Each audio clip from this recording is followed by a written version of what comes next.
close your eyes and imagine a place with no rivers, no farmland, and no forests, just endless sand.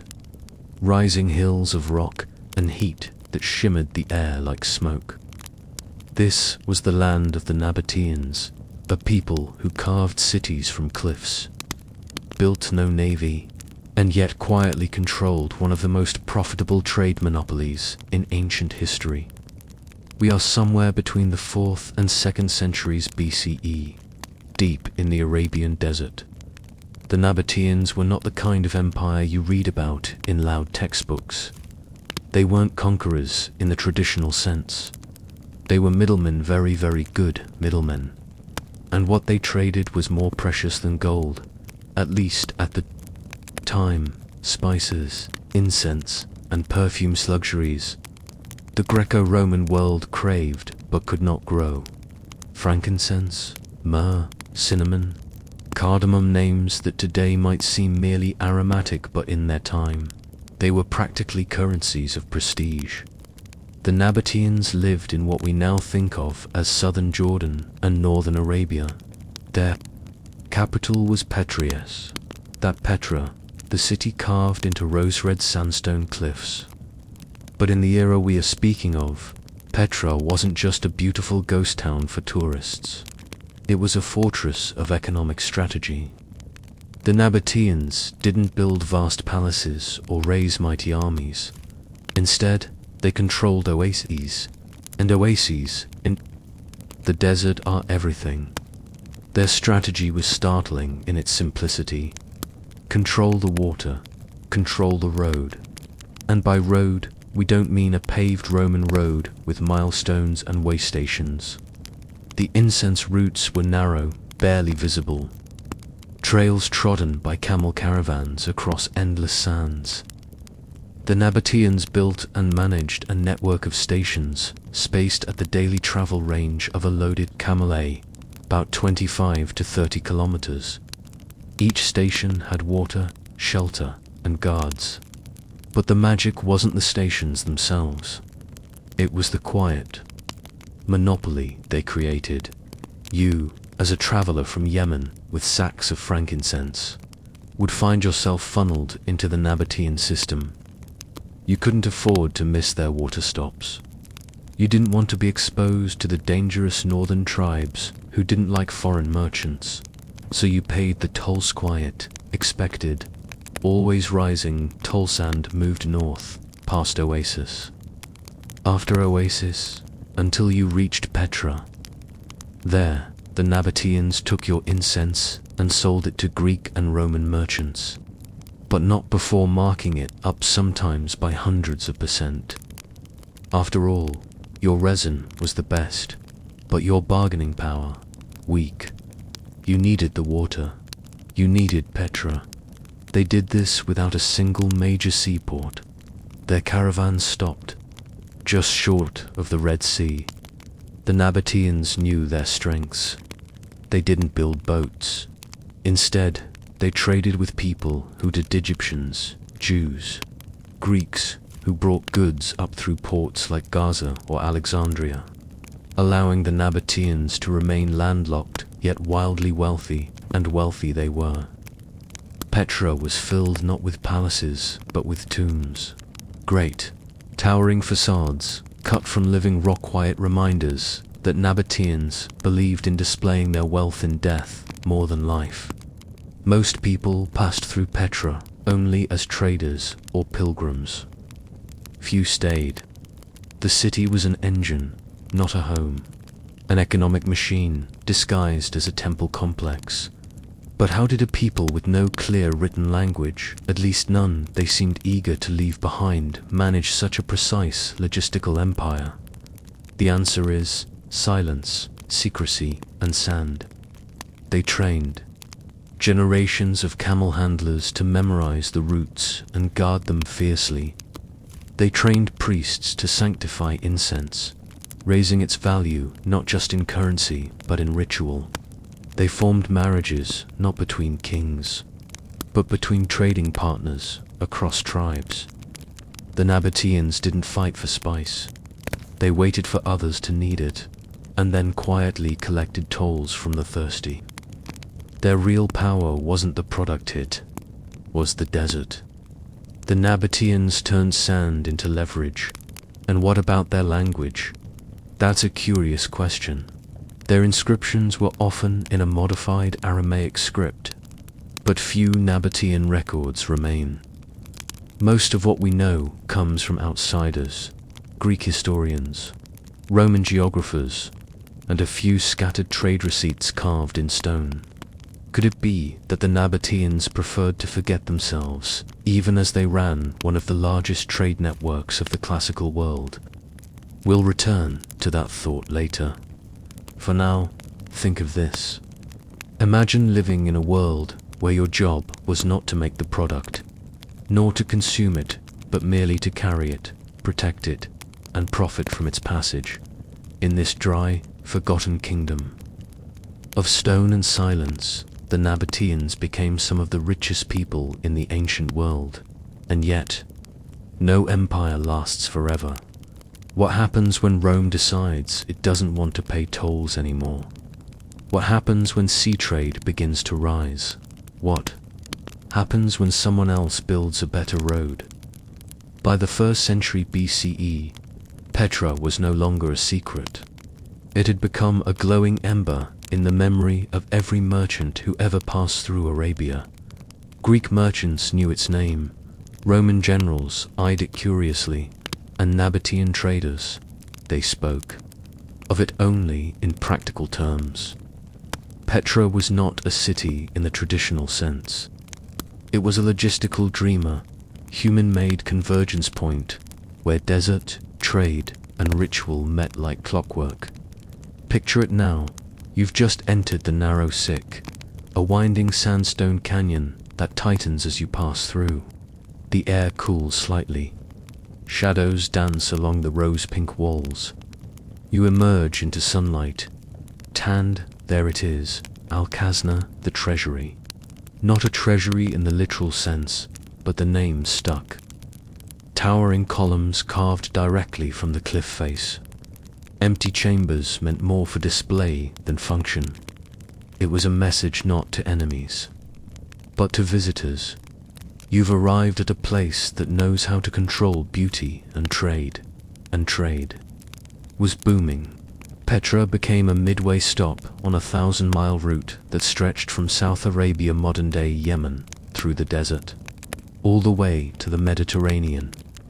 Caravans might travel for 2 to 3 months, stopping at stations every day, feeding and watering camels, checking ledgers, and calculating how much more toll they could absorb before turning a profit. Most people, even at the time, didn't know how much the Nabateans marked up their goods, but those who did, they tolerated it. Because the Nabateans had 2 things no one else could match: knowledge of the routes and control of the oases. Try going around them, and you'd be lucky to make it more than 2 days without dying of thirst or banditry. You might expect Petra to have been full of noise traders shouting, coins clinking, animals braying. But in fact, most descriptions suggest something else, a deeply ordered calm. The Nabateans weren't disorganized wanderers, they were planners. Their streets had water channels carved into the stone to capture flash floods.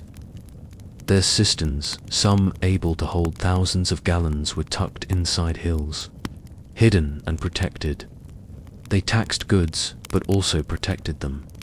You'd pay your fee, yes, but you'd also receive guidance, local guards, and a clean place to rest. Spice, incense, dyed fabrics, ivory, glass, and even ostrich feathers passed through Petra. The Romans craved these things. The Greeks added their own luxuries. But the Nabateans didn't need to desire the goods. They needed only to move them and mark them up. But with all this efficiency, a question lingers. Why do we know so little about them? Why did the Nabateans, despite their wealth and influence, leave so few written records? Some scholars believe it was deliberate. Nabatean culture seemed to emphasize the transient over the permanent. Their tombs were grand, but their homes, modest and often perishable. Their rituals were private. Even their gods Dusaras or User were honored in ways that blended with other regional traditions. There was little ambition to carve their own story into history in bold, declarative script. Instead, they built with water. They shaped the desert with trust. And they quietly influenced one of the most important networks of trade in human history. Roman historian Strabo wrote of them, noting their frugality, their organizational skill, and their almost eerie unity. In his words, the Nabateans held common meals and common property. Whether or not that's entirely accurate, it speaks to a reputation. These people weren't flashy. They didn't seek glory. They sought control. But of course, control breeds attention. As Petra's prominence grew, so too did Roman interest. By the early 1st century CE, Rome's influence over the eastern Mediterranean was tightening. Herod the Great, Rome's client king in Judea, had connections with the Nabateans, but tensions flared over time, and in 106 CE, the inevitable happened. The Roman Emperor Trajan annexed the Nabatean kingdom. But it wasn't a dramatic conquest. There was no epic battle, no siege, just a quiet absorption. The trade routes were already established. Petra was already functioning. Rome simply stepped in and claimed management rights. They turned Petra into the capital of the new Roman province, Arabia Petraea. For a time, Petra continued to flourish Roman. Roads replaced some of the desert tracks, and new structures were built. But something changed. Rome was not the Nabateans. Rome was not built on patient silence. It was built on law, on force, and on declaring ownership of everything in sight. And this didn't suit the desert. Sea routes began to overtake land routes. The Red Sea, once a barrier, became a busy artery. Roman ships, unlike Nabatean camels, could carry greater loads faster and with fewer tolls. Egypt, under Rome, became a new hub for spice importation. Suddenly, Petra was not the only option. It was just ... a detour. Trade slowed. The caravans thinned, and the oases, once alive with noise and passage, began to empty. But what of the people? The Nabateans themselves. Some adapted, some faded. There is no dramatic account of resistance, no heroic last stand, just a quiet dispersal. Like the desert winds, they moved on, their presence eroded but not erased. You can still see Petra today. You can walk through its sick, stand before its tombs, and marvel at what once was. But you will not see the Nabateans, only the shape of their hands in stone, and the ghost of their toll booths along trails that no longer matter. And yet, why didn't they resist the Roman takeover more forcefully?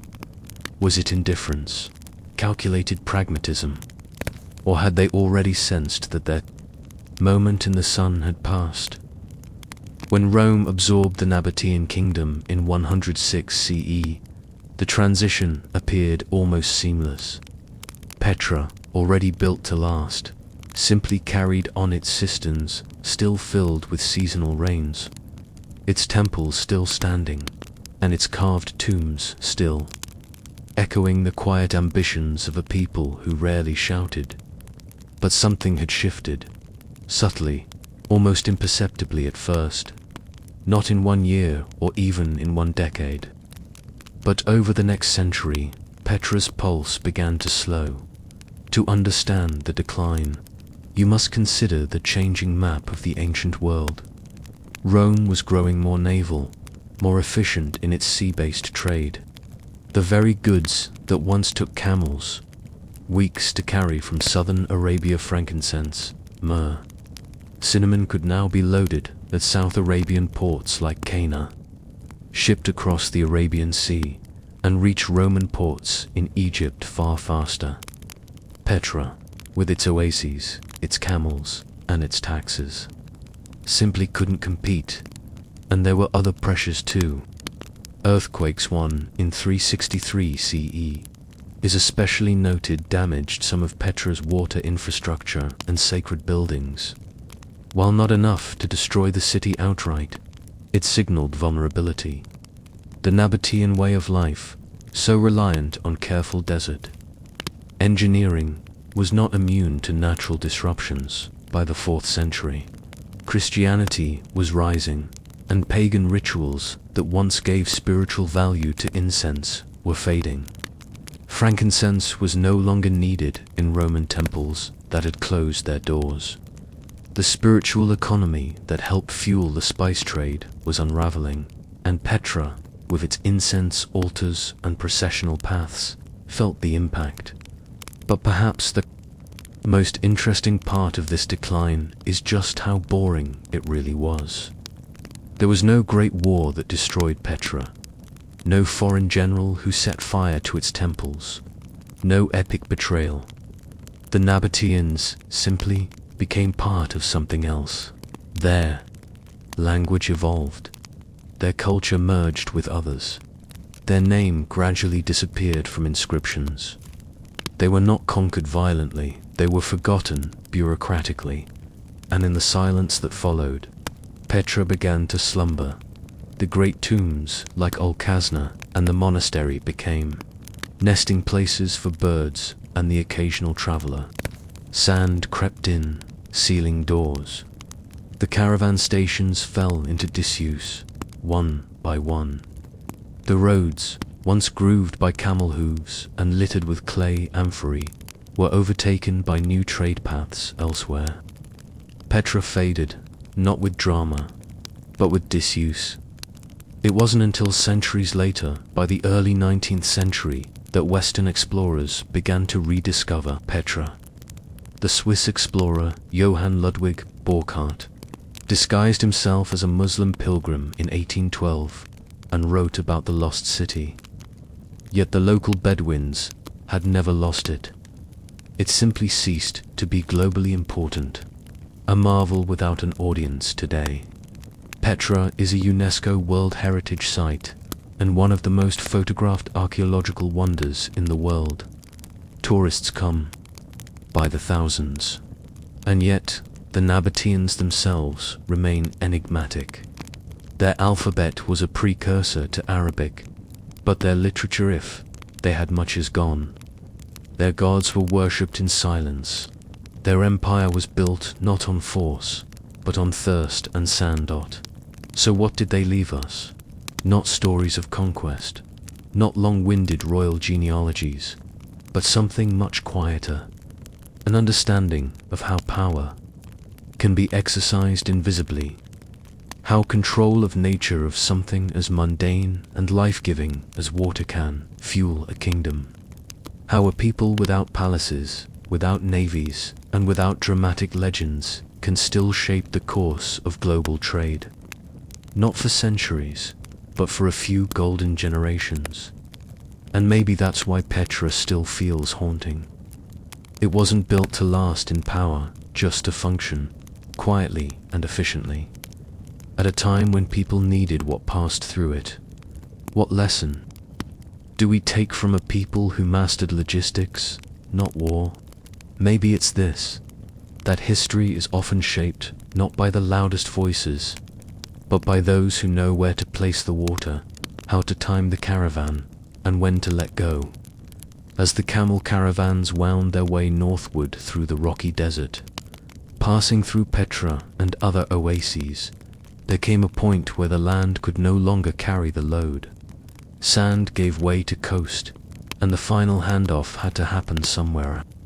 A place where the Nabatean inland monopoly met the hungry markets of the Mediterranean.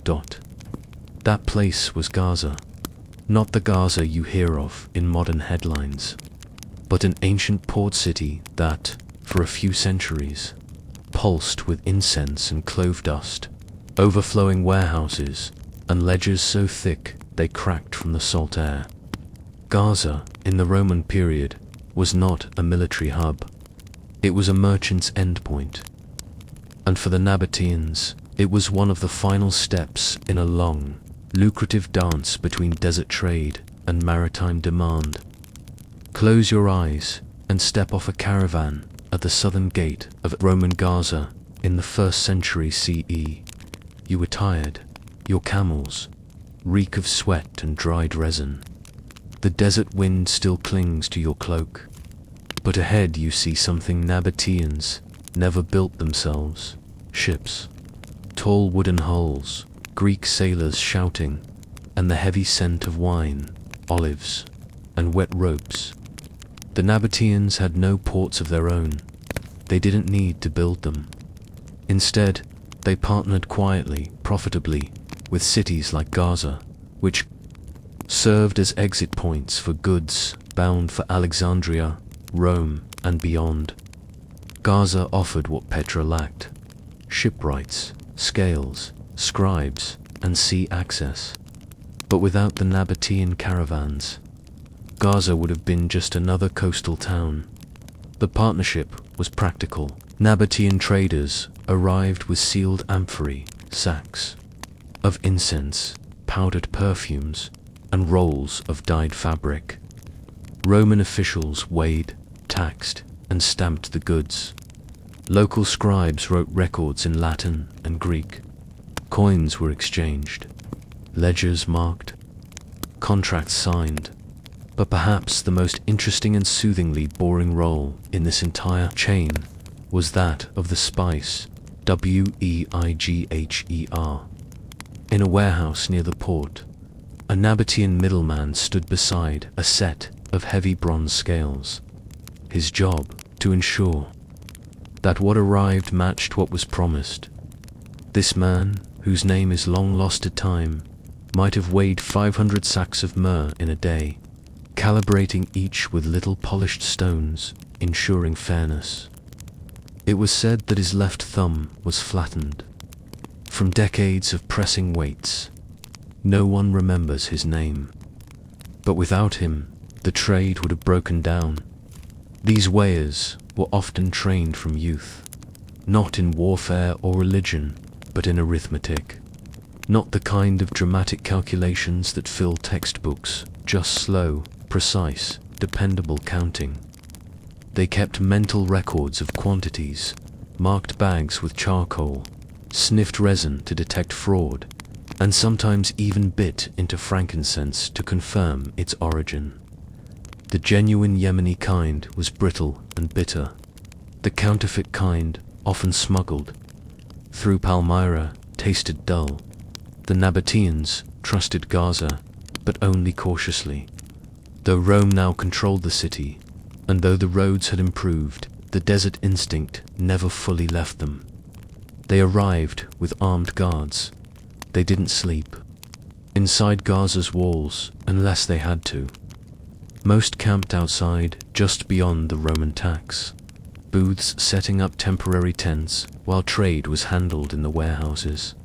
Some Roman poets joked that the Nabateans preferred sand to stone, even when offered free lodgings. But this, too, was a kind of strategy. If you sleep in your own tent, under your own stars, no customs officer can steal your night. Still, Gaza grew rich from Nabatean trade. Roman historians noted that by the 2nd century CE, it was one of the region's wealthiest ports, not for fish or grain, but for luxury goods. Its markets sold carved ivory combs, cinnamon-infused oils, and jars of powdered saffron. All of these had passed through Nabatean hands.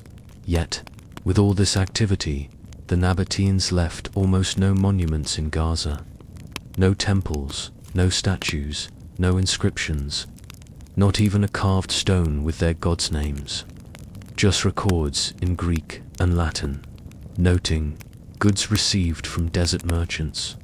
That was their footprint, economic, not architectural. And so you, the weary captainer, might sleep one last night under the stars, the Mediterranean breeze cool on your face, your camels finally unloaded.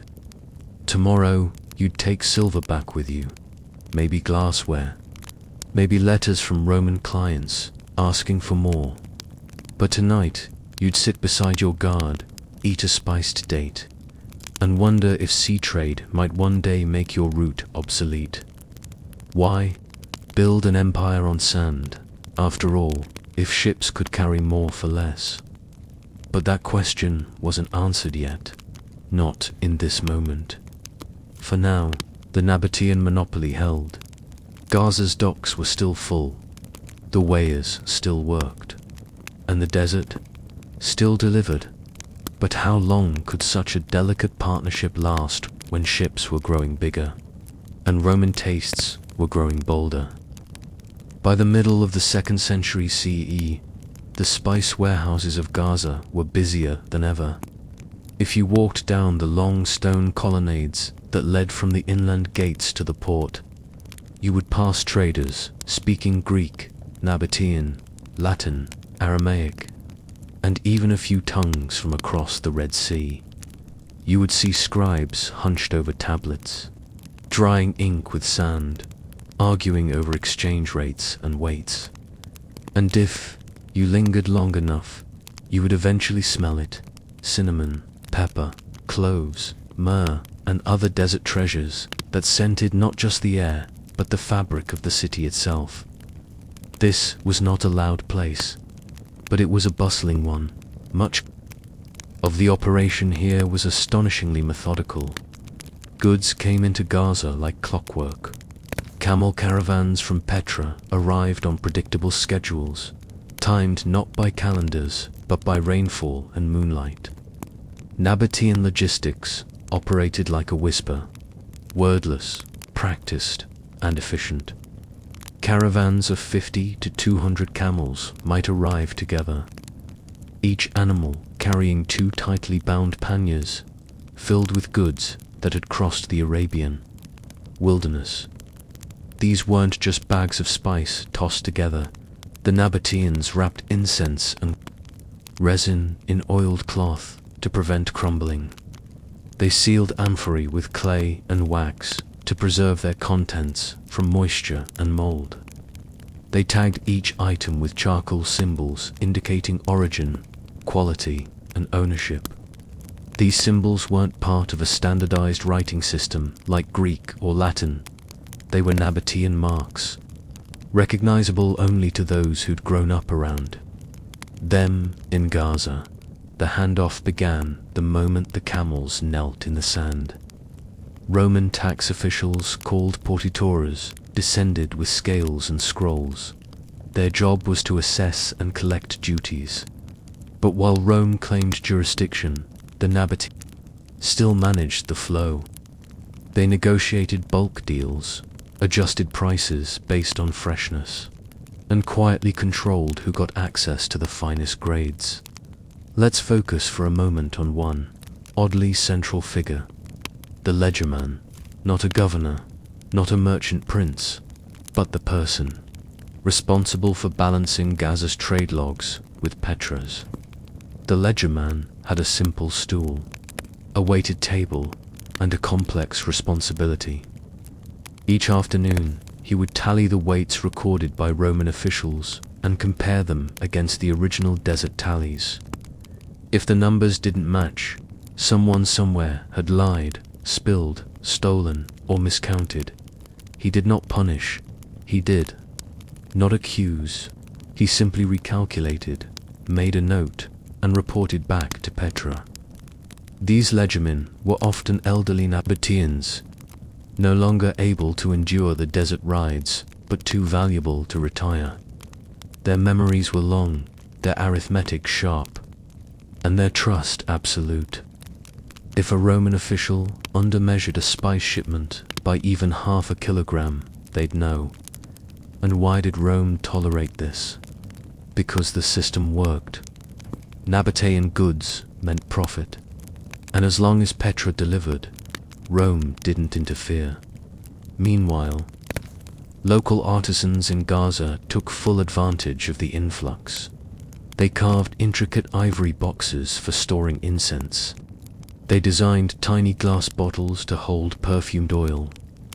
Roman elite in far-off cities would receive these luxuries as wedding gifts or temple offerings, never knowing they'd passed through so many hands, weighed so many times, or been judged by a thumb-worn spice handler.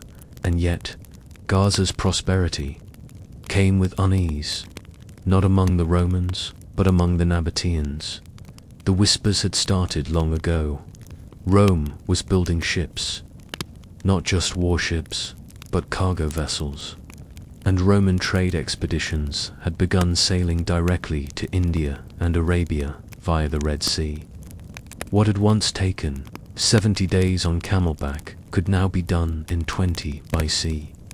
Some Nabatean families began to hedge their futures, sending sons to study in Alexandria, investing in warehouses in Egyptian ports like Bernice. Others resisted. They stayed rooted in Petra, hoping that the desert roots would endure, that the spice demand would outlast Roman ambitions. But deep down, they sensed the truth. The age of land caravans was fading. The legermen in Gaza noticed it first. Fewer camels, smaller caravans, more complaints from inland traders about Roman competition.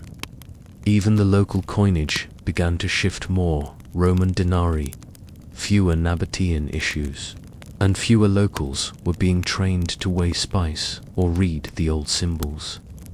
Some legermen began to retire without replacements. Still, the warehouses remained open. The weighers still worked. The old systems continued, more from habit than necessity. And here lies the odd poetry of history. Even as their monopoly waned, the Nabateans never seemed to panic. They did not sabotage the sea routes. They did not beg Rome for protection.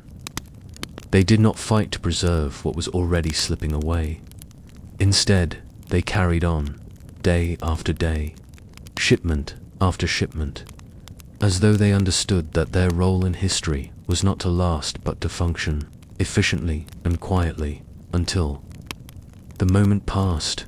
But how long could a culture based on silence and desert logistics survive in a world now ruled by sail and bureaucracy?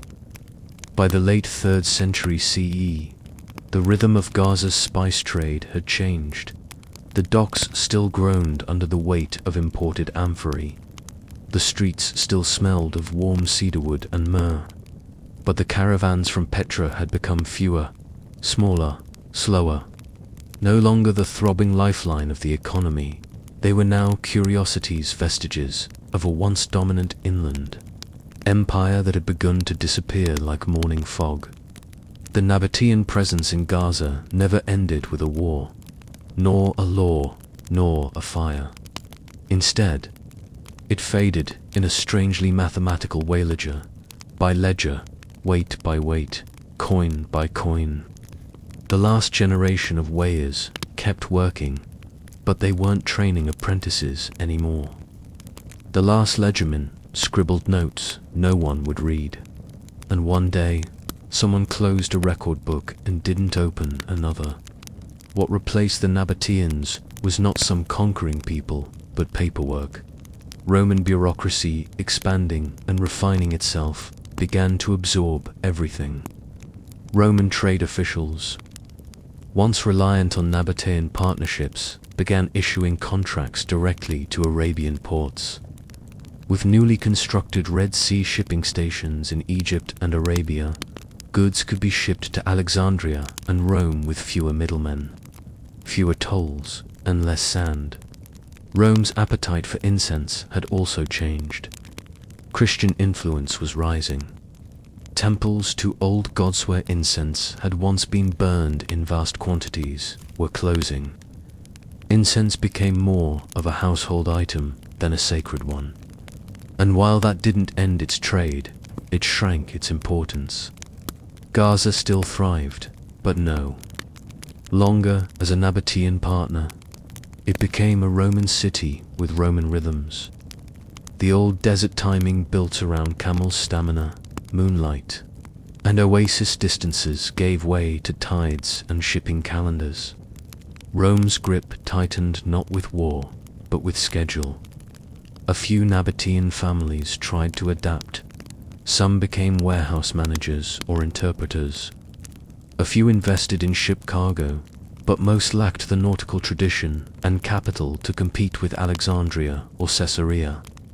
A handful moved inland, back toward Petra or the highlands, clinging to the caravan stations that were slowly falling into disuse. Some became silent Bedouins, disappearing into the same desert that had once made them rich, and Gaza's weighers. Their tables were removed, their scales sold to other traders. The incense rooms once hallowed for their stillness and meticulous routine were emptied and repurposed for Roman grain contracts, then later tax records. Even the spice dust that once perfumed the stones was scrubbed away by sea wind and time. By the 5th century, no Nabatean spice stations were noted in Gaza's records. There were still merchants, still goods, but the invisible empire of oasis to oasis had vanished. Its footprint, always faint, was now dust. What remained were a few unmarked weights in museum collections, some small, rounded Nabatean stones used for measuring cinnamon, a shard of clay bearing a faded Nabatean character. Nothing more, and yet history has a strange way of remembering what it never wrote down. You, listening now, might still imagine them, those silent, desert-burnt traders moving across the sands by the light of the moon. You might see the weighers hunched over scales, sniffing a pouch of myrrh. You might picture the ledgerman quietly adjusting a figure in his book, knowing no one would ask why. And in that act of imagining, the Nabateans live on not in battles or laws, but in the flow of goods, the touch of quiet efficiency, and the reminder that history was once carried on the backs of camels, counted by thumb-worn hands, and whispered across desert winds. They did not build monuments in Gaza, but they left a silence so structured it still echoes. Before the incense, before the camels, before even the carving of Petra's great tombs, there was the water to understand how the Nabatean spice empire ever came to be. You must understand the desert, not as a romantic sea of golden dunes, but as a place of calculation, of scarcity, of math, a place where survival depended not on strength or speed, but on timing and storage. Petra, nestled within the sandstone cliffs of Wadi Musa, receives less than 15 inches of rain per year. A brief downpour in spring, a drizzle in autumn, the occasional flash flood that could wash away entire tents if not anticipated. And yet, this was the capital of an ancient kingdom. Why here? Because the Nabateans did not wait for water. They hunted it, trapped it, and saved it. Where other peoples feared the desert, the Nabateans built with it, and the key to their success was not trade, not yet, but their cisterns. Close your eyes. Imagine standing at the edge of Petra during a storm. Thunder cracks over the hills. Rain slaps the stone like drumming fingers, and down the steep slopes it comes rushing wild, dangerous. But before it escapes the city, the water is caught into tiny grooves cut in stone, led into narrow tunnels, slowed by settling basins.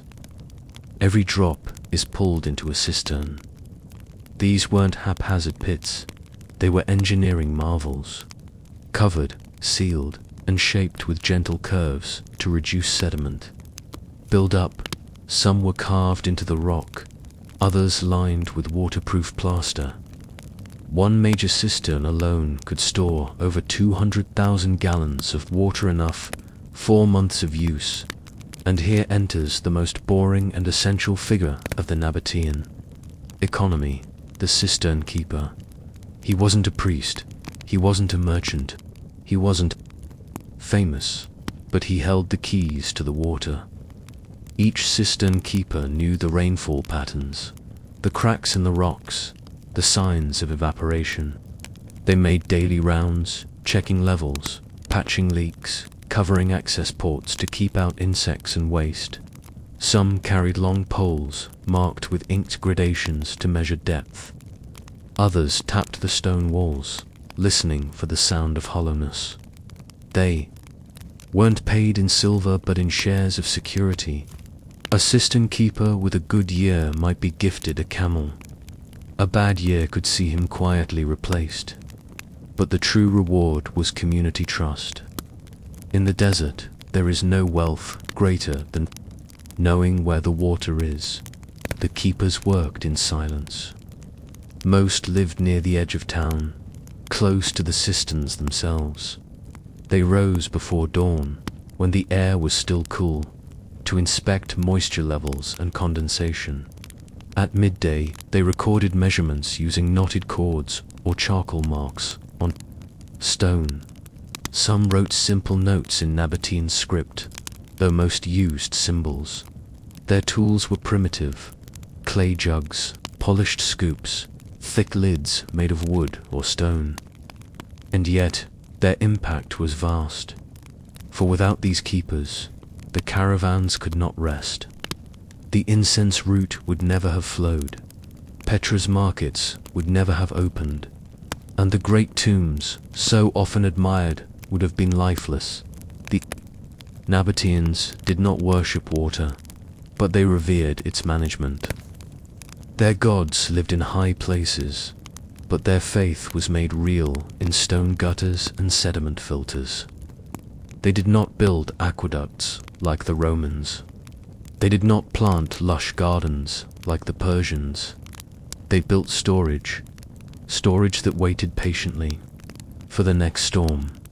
Interestingly, many cisterns were hidden, not for secrecy, but for protection. A careless goat could fall in and ruin a year's supply. A thief might poison the reserve. Children were warned: play near the tombs, not near the tanks. In times of plenty, the water was shared. Communal stations were opened. Bathing was permitted on festival days. But during droughts, the system tightened. The cistern keeper would lock certain reserves, open others slowly, and ration access based on caravan schedules and local need. Sometimes arguments arose. A caravan arrived early. A marriage feast required more than expected. A foreign buyer wanted to water 30 camels without notice. And yet, it was not the merchants or priests who settled the matter. It was the cistern keeper. His word, quiet, measured, and based on cubic volume, was law. And then there were the flash floods. Despite all the preparation, sometimes the skies turned violent. In minutes, a dry wadi would become a roaring river. If the gates weren't opened quickly, the water would overflow the channels, damaging homes and flooding tombs. The keepers ran in those moments, slipping along stone paths, clearing debris with hooks, redirecting the flow with sandbags and wooden gates.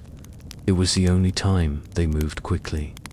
There is a carved relief in Petra, badly weathered now, showing a man standing next to a cistern with one hand raised toward the rain clouds, and another pointing to a carved channel. Some believe it depicts a priest, others say it is a king, but some scholars think it may simply be a cistern keeper, forever immortalized for doing the most important job in a kingdom made of dust. How did this simple water system support such a complex economy? And what happened when the storms stopped or came too hard? By the time Petra had reached its commercial height in the 1st century CE, its cistern system had become not just a marvel of desert engineering, but a philosophy, a way of thinking, a rhythm of life so deeply embedded in Nabatean survival that even the briefest rainfall became a communal event, with keepers and neighbors leaning into the silence of stonework and calculation to the outside world. Petra appeared miraculous, a city of carved tombs, dry cliffs, and sun-bleached market sand, yet with fresh water always on hand. Roman visitors marveled at it. How do they live here? One Greek merchant reportedly asked, watching traders wash their hands in a stone basin on a sunburned afternoon. The answer was invisible, buried beneath their feet. Let's walk the system. A flash flood begins with rain falling high above Petra in the hills to the east and south. The Nabateans had carved channels, aqueduct, saxorum, or rock gutters, as Roman engineers later called them, to the cliff faces to catch these rivulets before they could rush down uncontrolled. The water was then guided into distribution tunnels called sabba, often capped with stone slabs to prevent evaporation. Each sabba led to a filter tank, where silt would settle before the water moved on to the actual cistern. And here the keepers. Real work began. During a flood, timing was everything. Open the wrong gate too early, and a cistern could overflow, wasting precious water. Open too late, and a wall could crack from the pressure. To a passerby, it may have looked like an old man crouching beside a hole with a stick and a wooden lever. But what was really happening was a kind of performance, part memory, part math, part instinct. Some keepers kept miniature models of the system in their homes, small clay trays with carved grooves, which they used like teaching tools. These models weren't toys, they were blueprints. Young apprentices would sit cross-legged and practice flood scenarios by pouring a ladle of water from a pot and predicting its path. Most cities fear floods. Petra prepared for them, and the scale of this preparation was remarkable. Archaeologists have counted more than 200 cisterns within the Petra basin alone, not including smaller, private or caravan-used tanks outside the core. Some were dug deep into the sandstone, others were plastered with layers of pinkish mortar to seal the cracks. A few had carved spiral steps descending into the dark, allowing access even as water levels dropped. Each had a keeper oar, shared one among a small team who knew exactly how much it could hold, how much had been used, and how much might be lost to leaks, animals, or evaporation. Their logs weren't bound books. They were stones, piles of pebbles, marked walls. Some keepers counted in pairs. One called out the measure, another confirmed it. A mistake wasn't a financial error, it could be fatal. And in the quiet times, the long weeks between rainstorms, these keepers became guardians of stillness. They listened for seepage. They patched plaster with goat hair and clay. They watched the sun move across lids and noted heat levels. In Petra's silent hours, you might hear a lone keeper tapping a lid with a wooden rod knot for music. But to judge the sound, a dull thud meant full, a hollow echo. Time to check for a leak. Sometimes, the city would open a major cistern for public use. This was rare, usually reserved for large festivals, visiting dignitaries, or mass caravan arrivals. People would gather in the square, waiting quietly, as the keeper unlocked the stone gate with a long iron key. Children were warned to stay back. A small procession would collect the water first for drinking, then washing, then perhaps for cooking a festival stew in giant bronze cauldrons. During festivals, the keepers often sat nearby, not joining, just watching, not for security, but for calibration. Every jar taken was added to the tally, every ladle noted. They adjusted their estimates quietly, mentally rebalancing the city's reserves before the next rain. But Petra was not immune to drought. Sometimes the sky stayed empty, dust built up, the channels dried. Caravan leaders delayed departures. A dry year meant tension, not panic but watchfulness. The keepers began rationing. Public basins were closed. Trade was staggered. Priests might offer incense to the gods atop the high places not for wealth, but for clouds in one dry year. Records carved in a Nabatean tomb mention 5 camel traders turned away at the southern gate for lack of water. They were offered partial refills, just enough to return to their previous station. Petra would not risk collapse to accommodate strangers. Even gold could not bribe an empty cistern. And yet somehow the system held, year after year, decade after decade, through storms and droughts, conquest and annexation, the cisterns endured. Even after the Roman annexation in 106 CE, the system continued. Rome admired Petra's water management, but didn't interfere with it. Why would they? No aqueduct could beat a rock-cut cistern that could hold water for a year without loss. Even Roman engineers took notes. Eventually, of course, time wore. Down the city, earthquakes damaged cistern walls, plaster peeled, channels silted up. And when the spice trade shifted to sea routes, fewer caravans passed through. With less traffic, there was less incentive to maintain the network. One by one, the keepers were reassigned. Some left, some died. Their tools were passed down, then forgotten. But some cisterns still work. After rain, modern Bedouins have been known to return to Petra's ancient tanks. They lower buckets into water caught by grooves carved over 2,000 years ago. The engineering still functions. The silence still holds. And when the air is quiet enough, they say you can still hear it.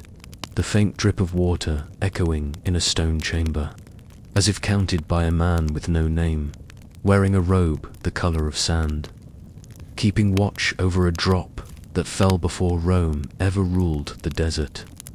But what happened to the last keepers when no one needed the water anymore?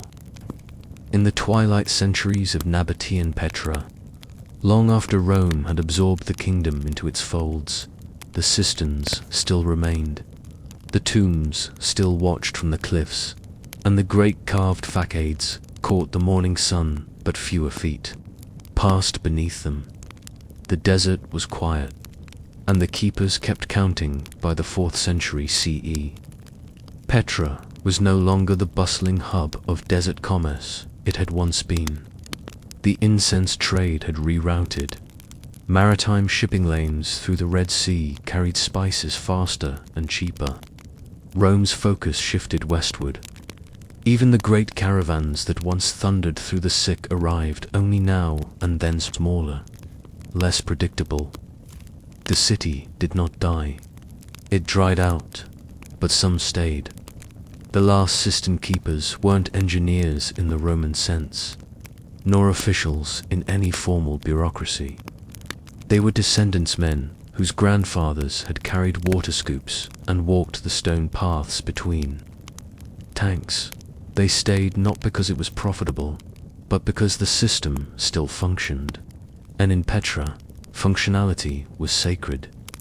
In those final years, Petra wasn't truly abandoned. Pilgrims still visited the tombs. Small markets still opened in the cooler months. Goatherds still passed through the canyons. But gone were the complex schedules, the merchant diplomacy, the shared ledgers, and yet, in this scaled-down world, the cisterns remained central. One late Roman document refers to Petra not as a city, but as a station with water. That's what it had become, landmark on the fringe of empire, known not for gold or worship, but for stored rain. And still, water dripped into those stone chambers. The last generation of cistern keepers became caretakers of memory. With no caravans to time, they instead rationed for shepherds, repaired earthquake cracks, and taught their sons how to clean silt from an intake tunnel that hadn't seen real use in years. They passed on stories how a certain basin overflowed during the great storm of 112 CE, how a Roman officer once misjudged a tank's depth and had to pay for wasted water in amphorae. But their audience grew smaller. The city's silence deepened when the great earthquake of 363 CE struck, damaging temples, collapsing arches, and severing key channels. Many of the remaining residents left. The aqueducts to nearby gardens cracked. Debris blocked the sick. Several cisterns cracked open, leaking their ancient stores back into the thirsty sand. The Nabateans were long gone by name, but their systems still tried to function. After that, Petra limped forward. Some Byzantine monks built small churches near the city's center. They likely used the remaining cisterns, grateful for the water, though unaware of the system's full history. They carved crosses onto old stones, painted frescoes over Nabatean symbols. The keepers, if any remain now, worked silently among faiths not their own, guarding tanks no one else fully understood. Eventually, the silence overtook them. No records exist of the final keeper. No grave, no name, just empty tanks, slowly filling with sand and dust, their entrances buried by time, their channels clogged with debris. The water, when it came, no longer had paths. It rushed down canyon floors unchecked, carving its own way. But the stonework remains. When 19th century explorers rediscovered Petra, they wrote of its beauty, the tombs, the treasury, the great monastery carved high into the rock. But it was the cisterns that confused them. Why so many, they asked. Why build such storage in a place with so little rainfall? The answer is boring and brilliant. Because the Nabateans understood the desert, not as a threat, but as a puzzle. A place where survival came not from domination, but from accommodation. Where a drop of water could be more precious than gold if you knew how to hold it. Today, many of Petra's cisterns still exist. Empty, cracked, half filled with rubble. And yet, after every hard rain, water still finds its way in, guided by grooves carved 2,000 years ago, by hands that didn't need to be remembered. The real legacy of the Nabatean spice empire isn't in its trade routes or tombs. It's in those silent chambers beneath the earth. Chambers that once held the future of a kingdom in each shimmering pool. Chambers that outlived kings and gods. A desert empire built on stored rain.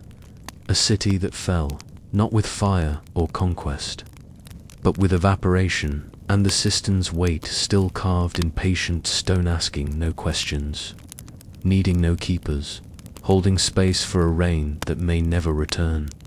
Before spices reached the markets of Gaza, before they were weighed and logged, before incense wafted in Petra's temples or packed onto ships bound for Alexandria, someone had to schedule the caravan, and not just any caravan, a Nabatean convoy from Avdat inland way station, perched on a dusty plateau in the Negev desert, was no small undertaking.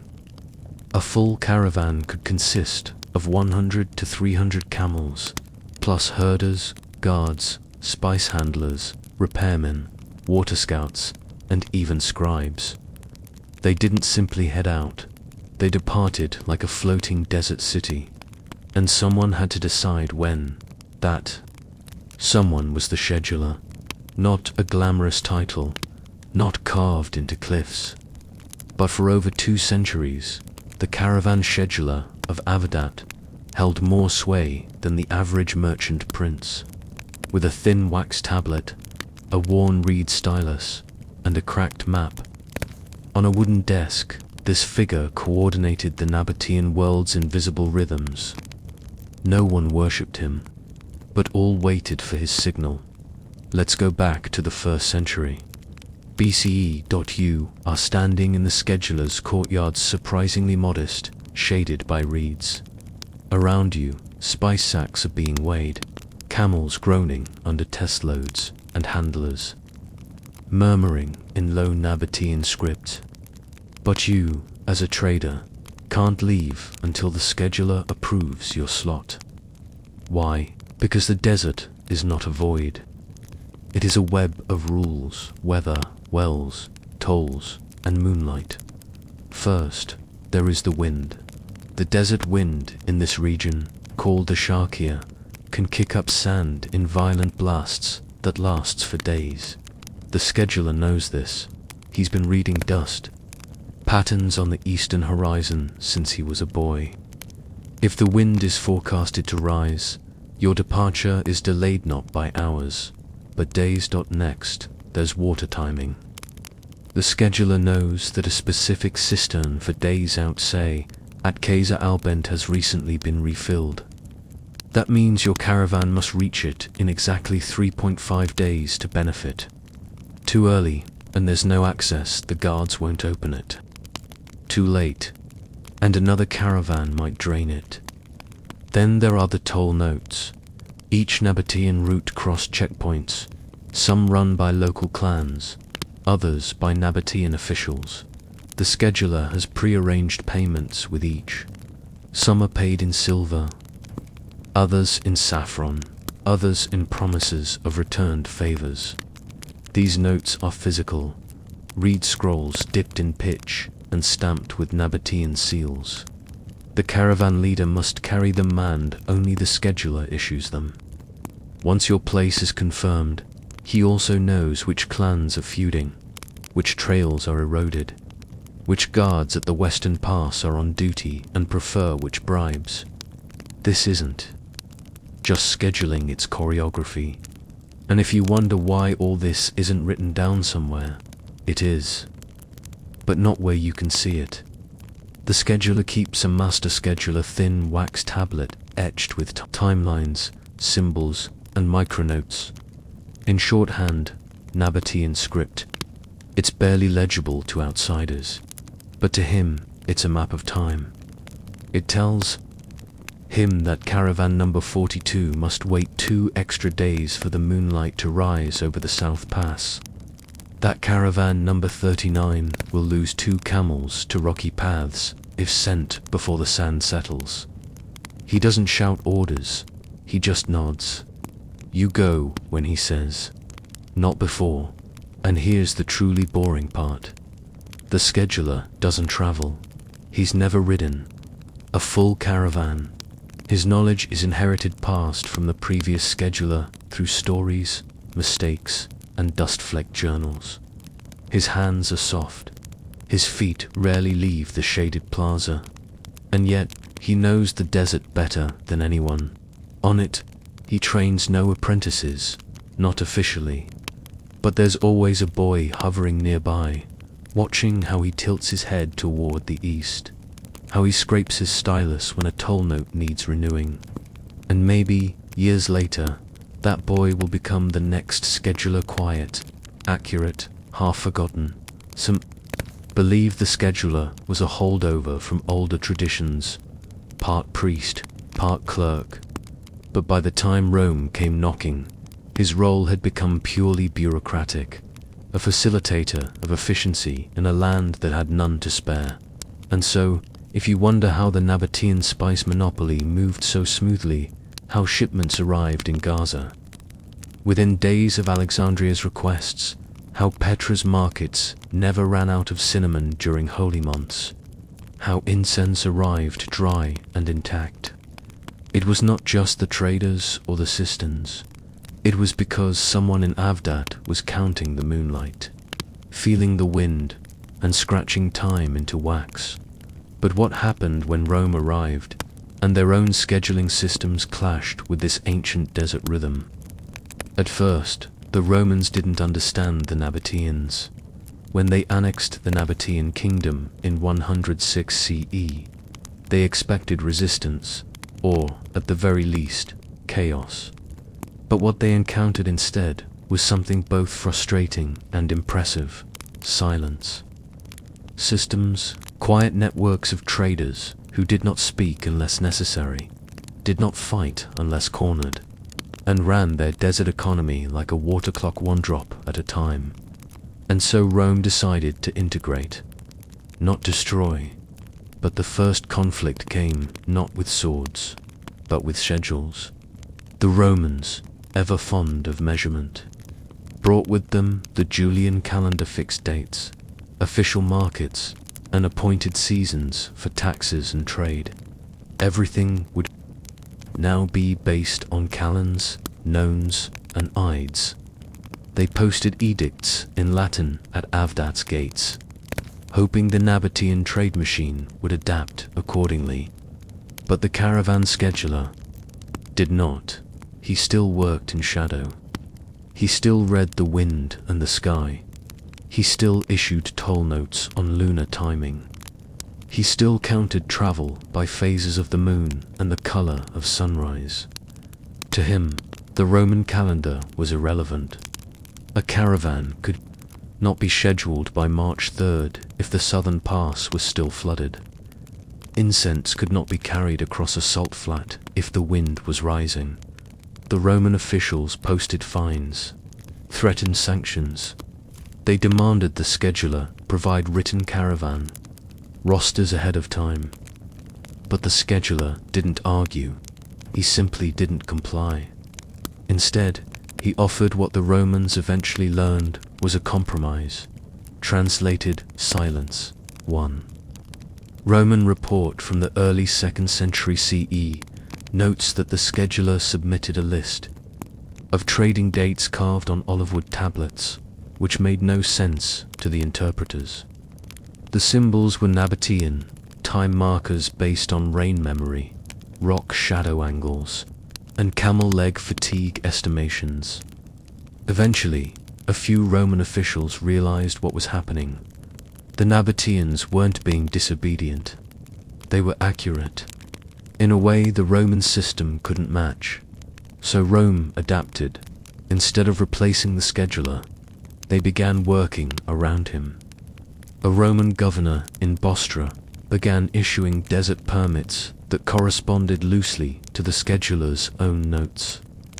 One Roman centurion, charged with escorting a spice shipment, wrote in his diary that we move when the bald man with the bone stick says it is time. That bald man was the scheduler. He carried a stick made of polished goat bone, tipped with copper, which he used to scratch notes on wax tablets and gesture at weather patterns.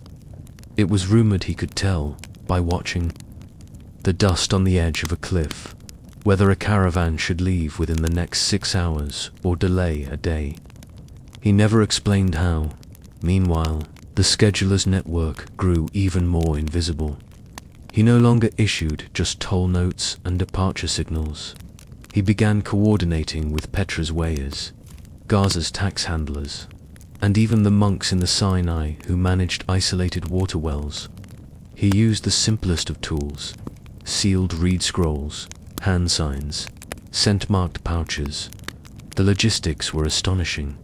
One caravan might leave Avdat on the 5th night after a red sunrise, pass through the southern wadi only if a specific fig tree had bloomed, a sign of recent rain, pause for 3 nights at a well guarded by a neutral tribe, and arrive in Petra just as a separate convoy from the Red Sea was departing. Their goods would swap hands in silence, and still, the scheduler never traveled. By now, his desk was worn to a soft sheen. His wax tablets had layers-old etchings faded beneath newer marks. He no longer spoke unless necessary. Traders respected him. Roman guards puzzled over him. and newcomers whispered legends that he had memorized every dune, every cistern, every rainfall for 50 years. Some said the scheduler didn't age.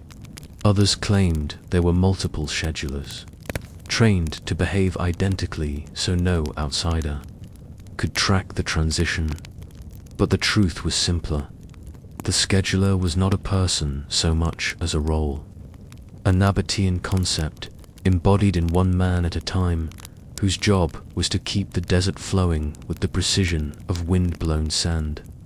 And in the most boring and practical sense, he succeeded, even under Roman rule, even as sea routes gained dominance, and trade shifted westward. Caravans from Avdat still ran, lower, smaller, but on time, always on time. Not to Rome's calendar, but to the schedulers. But what happened when the Roman Empire fractured and no one came to collect the tolls? By the mid-4th century CE, the world around Avdat had changed. Rome, now split and stressed, no longer had the energy or soldiers to police the desert trade as tightly as before. The old toll stations stood abandoned or were taken over by local clans who reinvented them as resting stations. Governors who once expected monthly spice shipments had been replaced by letters that took months to arrive.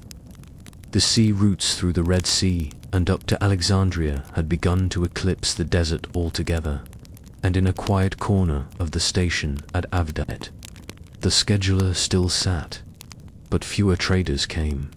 Fewer caravans were assembled. Some convoys left, without notice, their leaders no longer waiting for the signal from the man with the copper-tipped bone stick. Others delayed too long and never returned. The scheduler recorded it all anyway. His wax tablets still bore thin etchings. He still watched the wind from the eastern ridges. He still measured sand, drift, and moisture on stone. But no one came to ask what he saw. His calculations became prayers spoken only to the air. Some days he wandered to the edge of the station, looking out across the pale desert. It was silent now, not the buzzing silence of a system at work, but the heavy silence of something recently stilled. The carved water channels were filling with dust. The reed scrolls in the storage chest had dried into brittle curls. The spice storerooms were shuttered. He did not leave. To abandon the post would have been to him unthinkable. The scheduler didn't schedule because it was profitable. He did it because he was part of a rhythm that made the desert predictable, that made survival a science. To leave was to unwrite that music, so he stayed.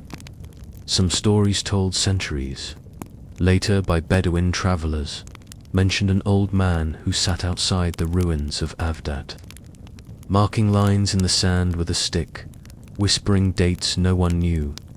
Others mention a stone seat smoothed by decades of use, with carvings no one could read. One tale, perhaps more poetic than true, speaks of a final caravan that passed through long after the scheduler's death.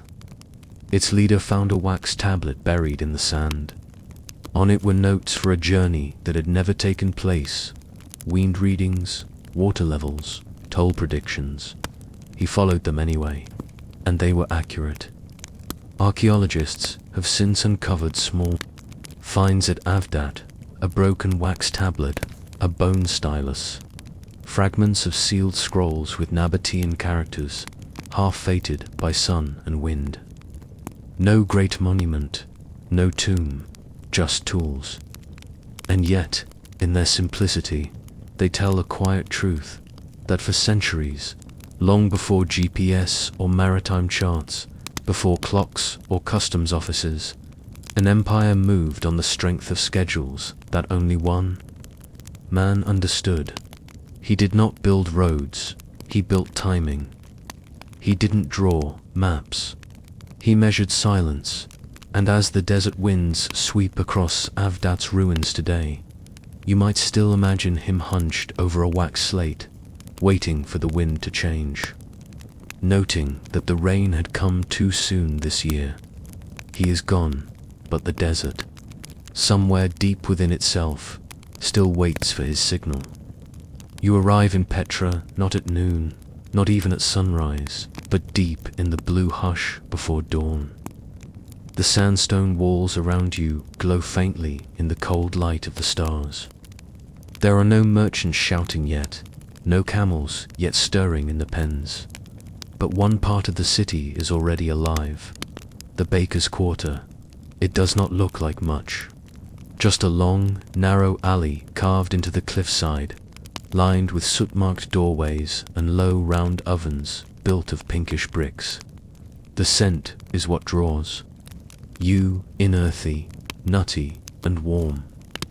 Not the smell of bread as you know it, but of barley, porridge, of chickpea paste, and flour made from desert millet.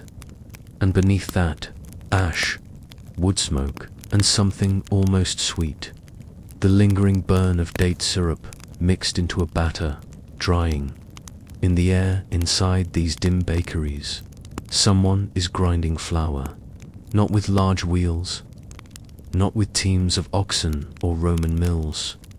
Just a simple saddle, corner-curved stone, and a rounded handheld roller, used back and forth for hours until the grain is fine enough to cook. Each baker has 2 or 3 of these, and a helper usually, a daughter or cousin who gathers the milled grain and kneads it into a stiff, greyish dough. You may wonder why they bake so early. Why would anyone begin work before the city even wakes? The answer lies in timing, but not the kind marked by clocks or water timers. Petra's bakers, basically those who supplied the camel drivers, baked by the moon. Each bakery had a lookout window or rooftop slit that gave a view of the southern sky. The baker would rise when the moon reached a certain position nearing the 3rd quarter, just above the cliff line. This was not superstition, it was logistics. Camel caravans set out before sunrise, before the heat and before the rock. Dust began to stir. Their driversmen and boys who rarely stopped to rest needed bread that was still warm, easy to carry and wouldn't spoil.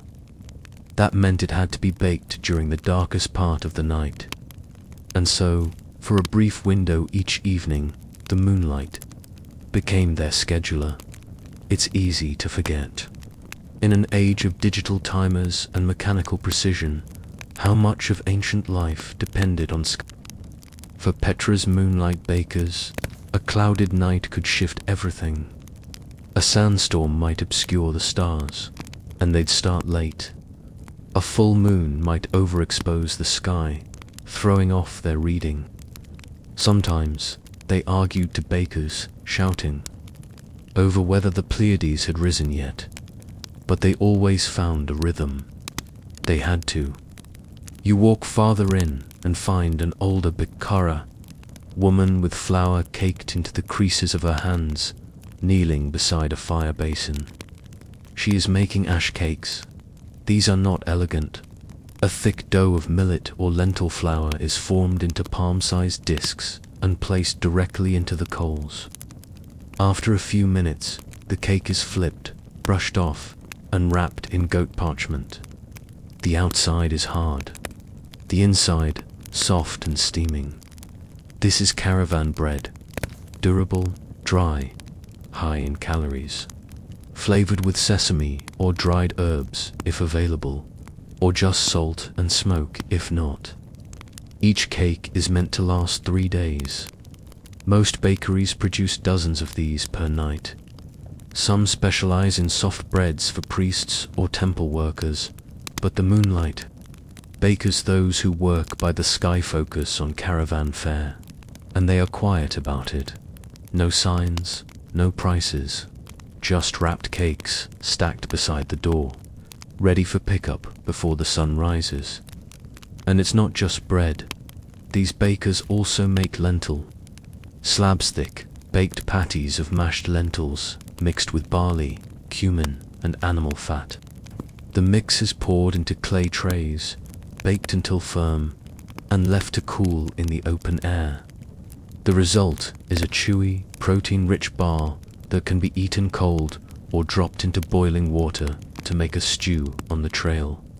Some households prepare special salted date cakes as a kind of trade luxury, folding mashed dates and bits of preserved lemon into a spiced dough, then baking them into oblong bricks. These are rare, given mostly to caravan leaders or offered at border tolls as sweet bribes as the fire dies down. The baker opens a stone cupboard carved into the back wall. Inside are jars of flour, each labeled not by date, but by sky condition. One reads clouded half moon, another dry wind week, and a third smoke damp. The texture of flour changes depending on the weather when the grain was ground.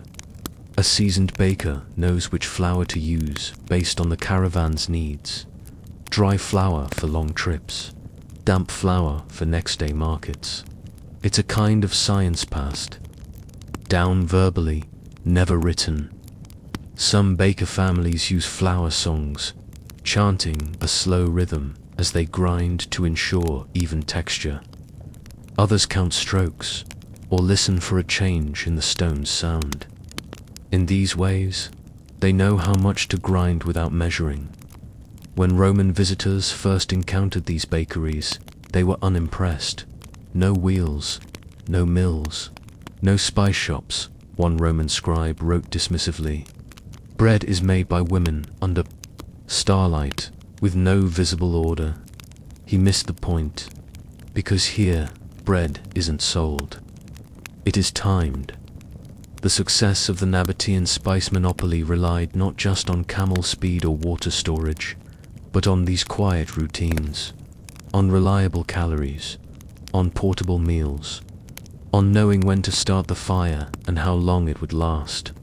By the time the first caravan driver arrives, still rubbing sleep from his eyes, the bread is already wrapped, the lentil cakes are stacked, and the baker is scraping ash out of the oven floor with a smooth stick. She nods once.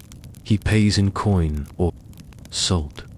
She does not ask where he's headed. She does not care. Her job is done. She'll sleep through the daylight, wake again by twilight, and when the moon returns to its appointed place in the sky, she'll begin the cycle again. But what happens during feast days, when caravans stall and moonlight is drowned out by temple fires? The feast days in Petra were not quiet. For a city that prized efficiency and control, the festivals held at temple courtyards, city squares, and even in the narrow rock-cut alleys seemed to erupt with sudden, chaotic joy. There were processions, rituals, animal sacrifices, temporary stalls filled with oils and perfumes, and long evenings when the entire city glowed with torchlight and colored fire. To the visiting merchant or passing pilgrim, these days felt like a gift. But to the moonlight bakers, they were a disruption, because the problem wasn't the noise, or even the temporary spike in bread demand. It was the light, the massive bonfires lit atop Petra's ridges and temples meant to honor Brazil, User, or the shifting pantheon of Nabatean Roman hybrid. Deities washed the southern sky in smoke and amber glare. The moon, when it appeared, was veiled or overwhelmed. The stars were barely visible, and with them vanished the subtle cues that the bakers relied on. The baking rhythm began to break. One baker, an older man who normally worked with barley flour and goat lard, began to bake an hour too early. His ash cakes came out soft, undercooked. Another waited too long, fearing misjudgment. Her lentil loaves were too dry to hold together. The bread split in storage and crumbled in the caravan packs. A delivery to a copper convoy from Edom was returned politely, but firmly to adjust. The bakers had to innovate, not with tools, but with senses. Instead of moonlight, some began using smoke shadows. They carved thin slits into the walls of their bakeries and observed how the rising smoke from temple bonfires drifted across nearby cliffs. A certain bend in the smoke meant it was 2 hours until moonrise. Another angle meant it was already too late to bake the soft cakes. Others timed their work to the last goat bellow sound that marked the retreat of herders to the lower pens. After late-night blessings at the temple, it was not as precise as the moon, but it was enough. A few households even employed timing mirrors, small polished bronze plates mounted at a fixed angle in the bakery roof. When a sliver of light from a particular bonfire struck the mirror's edge and reflected onto a carved stone marker, it signaled time to knead. But these were imperfect measures, and the more unreliable the system became, the more the bakers returned to the old, unspoken rule: sleep in the day, but watch at night. Always watch, so the night watch was reborn. You might have seen them, standing barefoot on the rooftops of Petra's lower quarter, wrapped in old goat wool cloaks, staring toward the horizon with flower-streaked faces. They weren't priests. They didn't chant. They simply watched. The sky, the smoke, the wind, waiting for something to change. During one high holy week, a group of younger bakers gathered to devise a solution. They proposed a shared timing. Circle each bakery would assign a watch, and they would signal one another with short drum taps when the moment came. First tap, kneading. Second tap, baking. Third, wrapping. It worked briefly, but too many hands meant too many rhythms. One bakery's ash cake was another's halfway dough. Arguments flared. Bread was late again, so they returned to silence. Because the Petra baking culture was never built on coordination, was built on intuition. Not a collective clock, but individual clocks, all finely tuned to a fragile rhythm that few outsiders noticed. Like coral polyps in a reef, each responded to a different cue. A light shift, a scent in the air, a dog's bark from the temple steps. It was boring, and slow, and mostly correct. But the feast days weren't just a nuisance, they were a test. The increased demand meant bakers had to double their output. More camel drivers, more guards, more priests traveling to outposts. Everyone needed food, but firewood was limited. Ovens were small. The ash bins overflowed, so they made compromises. Some ash cakes were smaller, wrapped in thinner paper. Some lentil slabs were shaped into triangles instead of bricks, to bake faster and stack better. A few bakeries reused heat, placing the final loaf atop a still glowing slab to finish cooking in residual warmth. The oldest trick was the sand bake, burying wrapped dough in hot, sifted sand mixed with embers. It was risky. If the sand cooled unevenly, the bread emerged raw. If too hot, it burned to a shell. Still, they endured. One legend from Petra's western quarter tells of a baker who, during the Feast of High Light, stood motionless for 5 hours beneath a ridge, waiting for a single star to emerge. When it did, he sprinted down and lit the ovens. His bread was the only batch that did not sour that night. His flour had rested just long enough. He was never named, but for years afterward, his flour jar was passed around like a relic. Eventually, even feast nights passed. The smoke faded, the stars returned, and the moon once again cast its clean, pale light on the rooftops of Petra. The bakers breathed easier. The routines resumed: grinding, mixing, shaping, baking, wrapping, the sound of the saddle. Quern returned to its steady rhythm, like a stone heartbeat beneath the city. But in the quiet, following the feast, one older baker noticed something troubling. A patch of sky near the southern ridge seemed fainter than it once had. The moon took longer to appear. The air seemed drier. Bread was lasting longer, but so was the staleness. Was it age, or had the desert rhythm itself begun to shift? By the late 2nd century CE, something had changed in the flour. Not the kind of change that makes a headline or even a market notice. It was a small shift, barely perceptible. The flour ground in Petra's bakeries had become slightly coarser. The grind took longer. The resulting dough was harder to knead, and the bread, when baked, was harder on the teeth. This wasn't because of laziness or bad grain. The millet and barley still arrived in sacks from local farms and from storage pits near the Wadi Musa fields. But the stone used to grind the flour, the trusted saddle querns, passed down through generations, had begun to wear out. The edges were dull, the surfaces smoother. And in a city where every tool was reused, repaired, or repurposed, the idea of ordering new grinding stones from distant quarries was slow and unappealing. Some bakers tried anyway.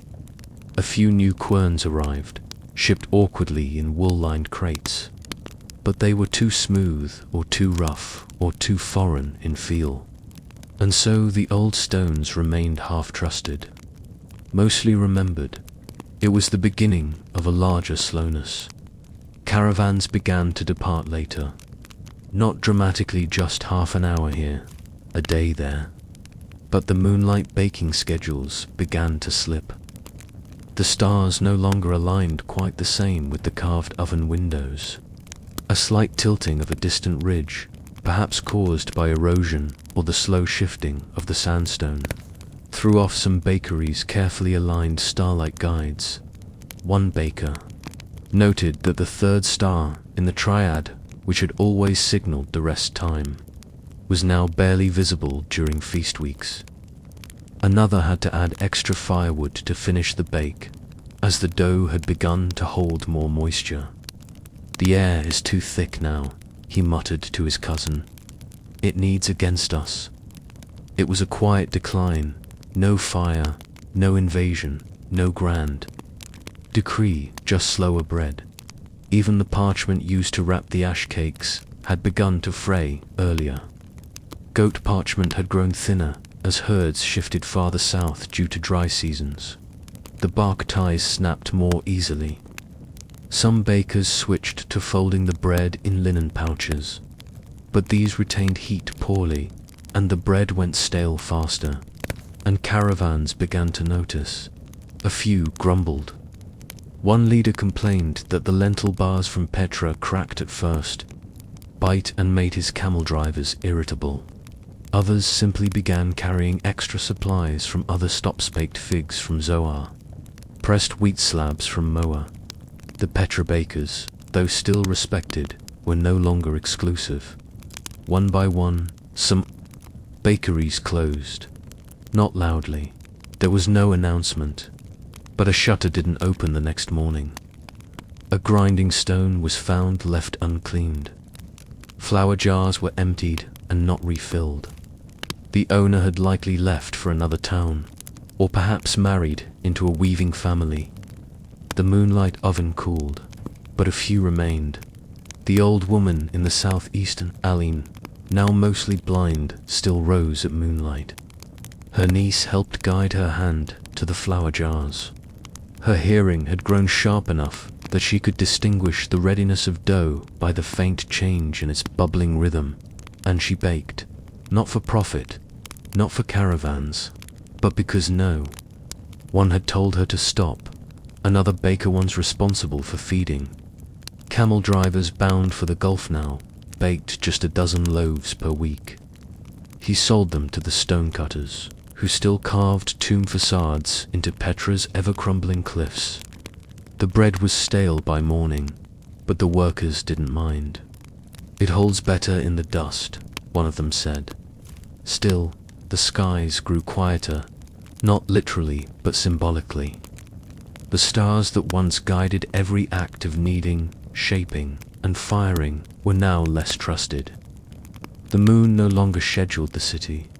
Roman time markers, trade ledgers, and cargo manifests were creeping in, carried on the backs of scribes and auditors.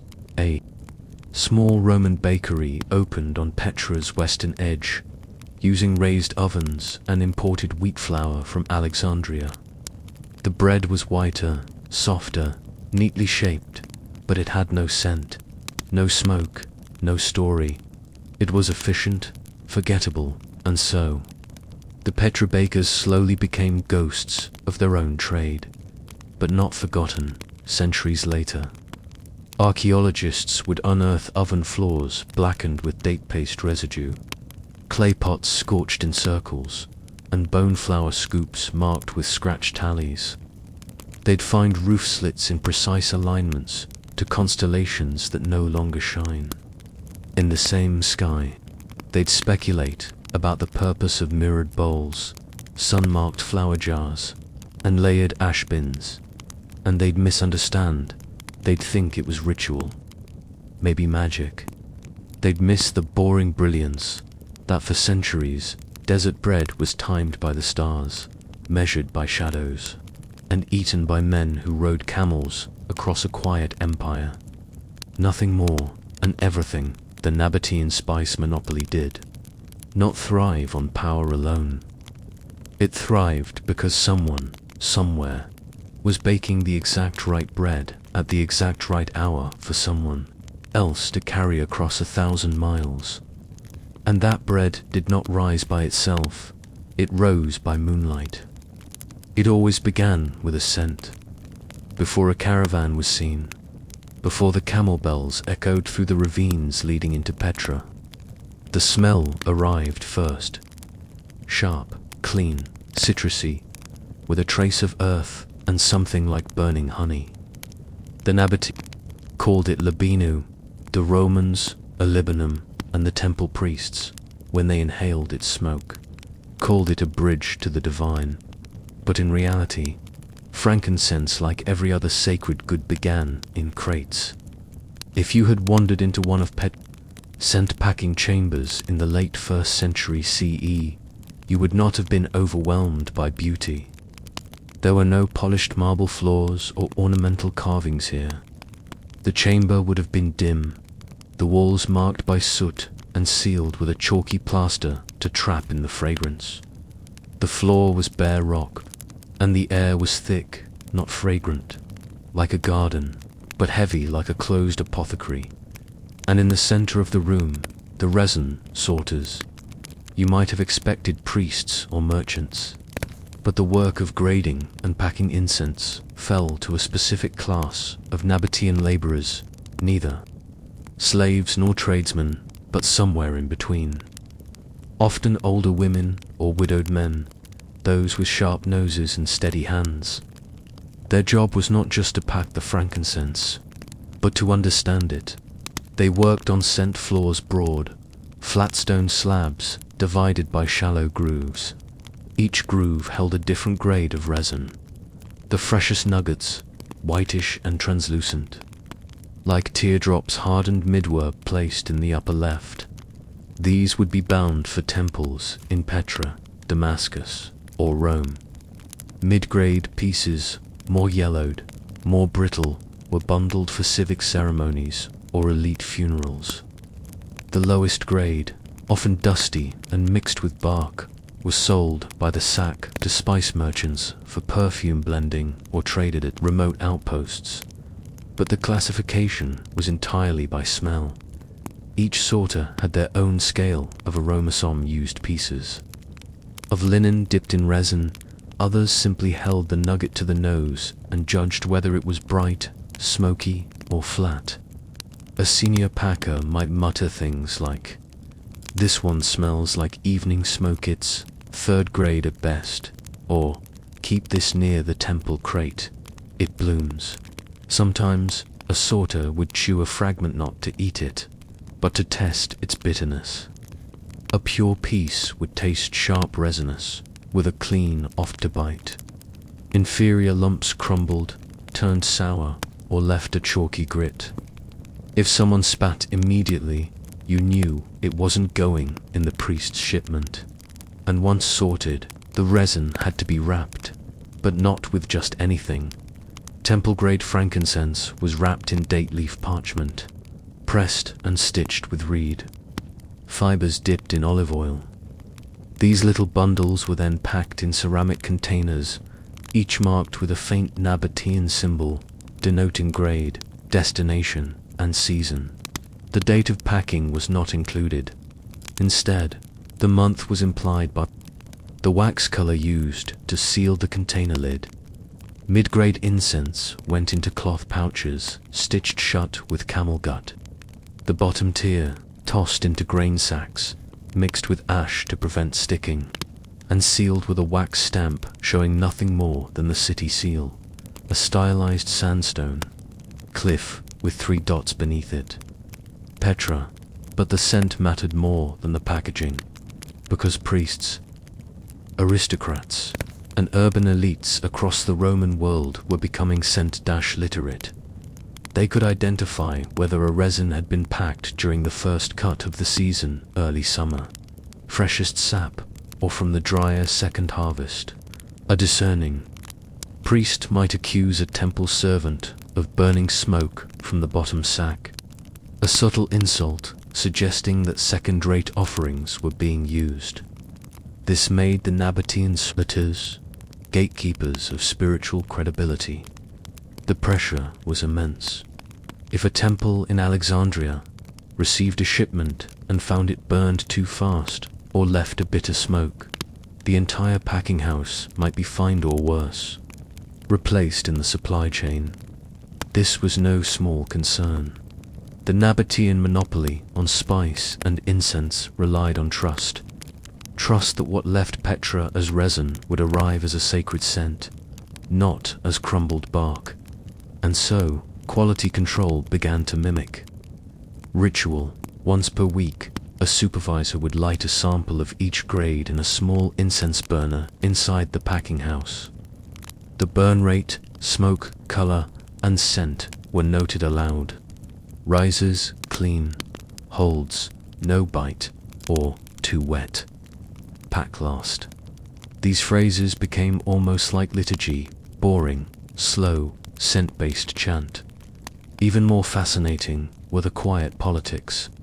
Behind the packing, certain temples or city markets paid better, bribed harder, or threatened more forcefully.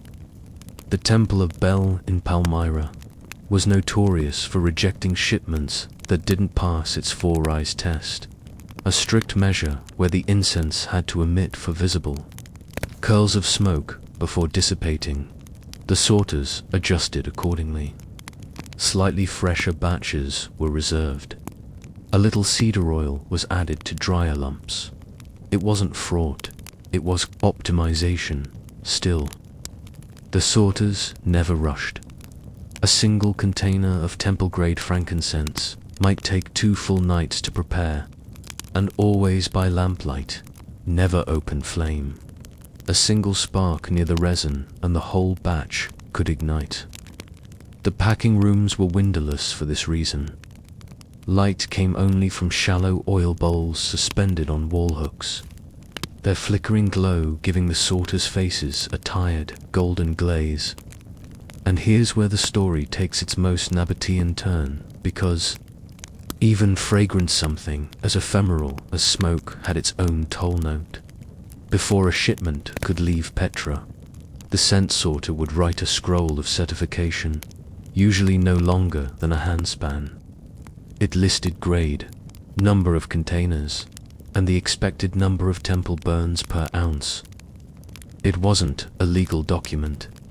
It was a trust note, a record to show the receiver that what they smelled had been judged, handled, and packed with precision. The sorter sometimes signed it only with a thumbprint, pressed into cedar wax. Imagine that, a Roman priest, thousands of miles away, unrolling a scroll from the desert.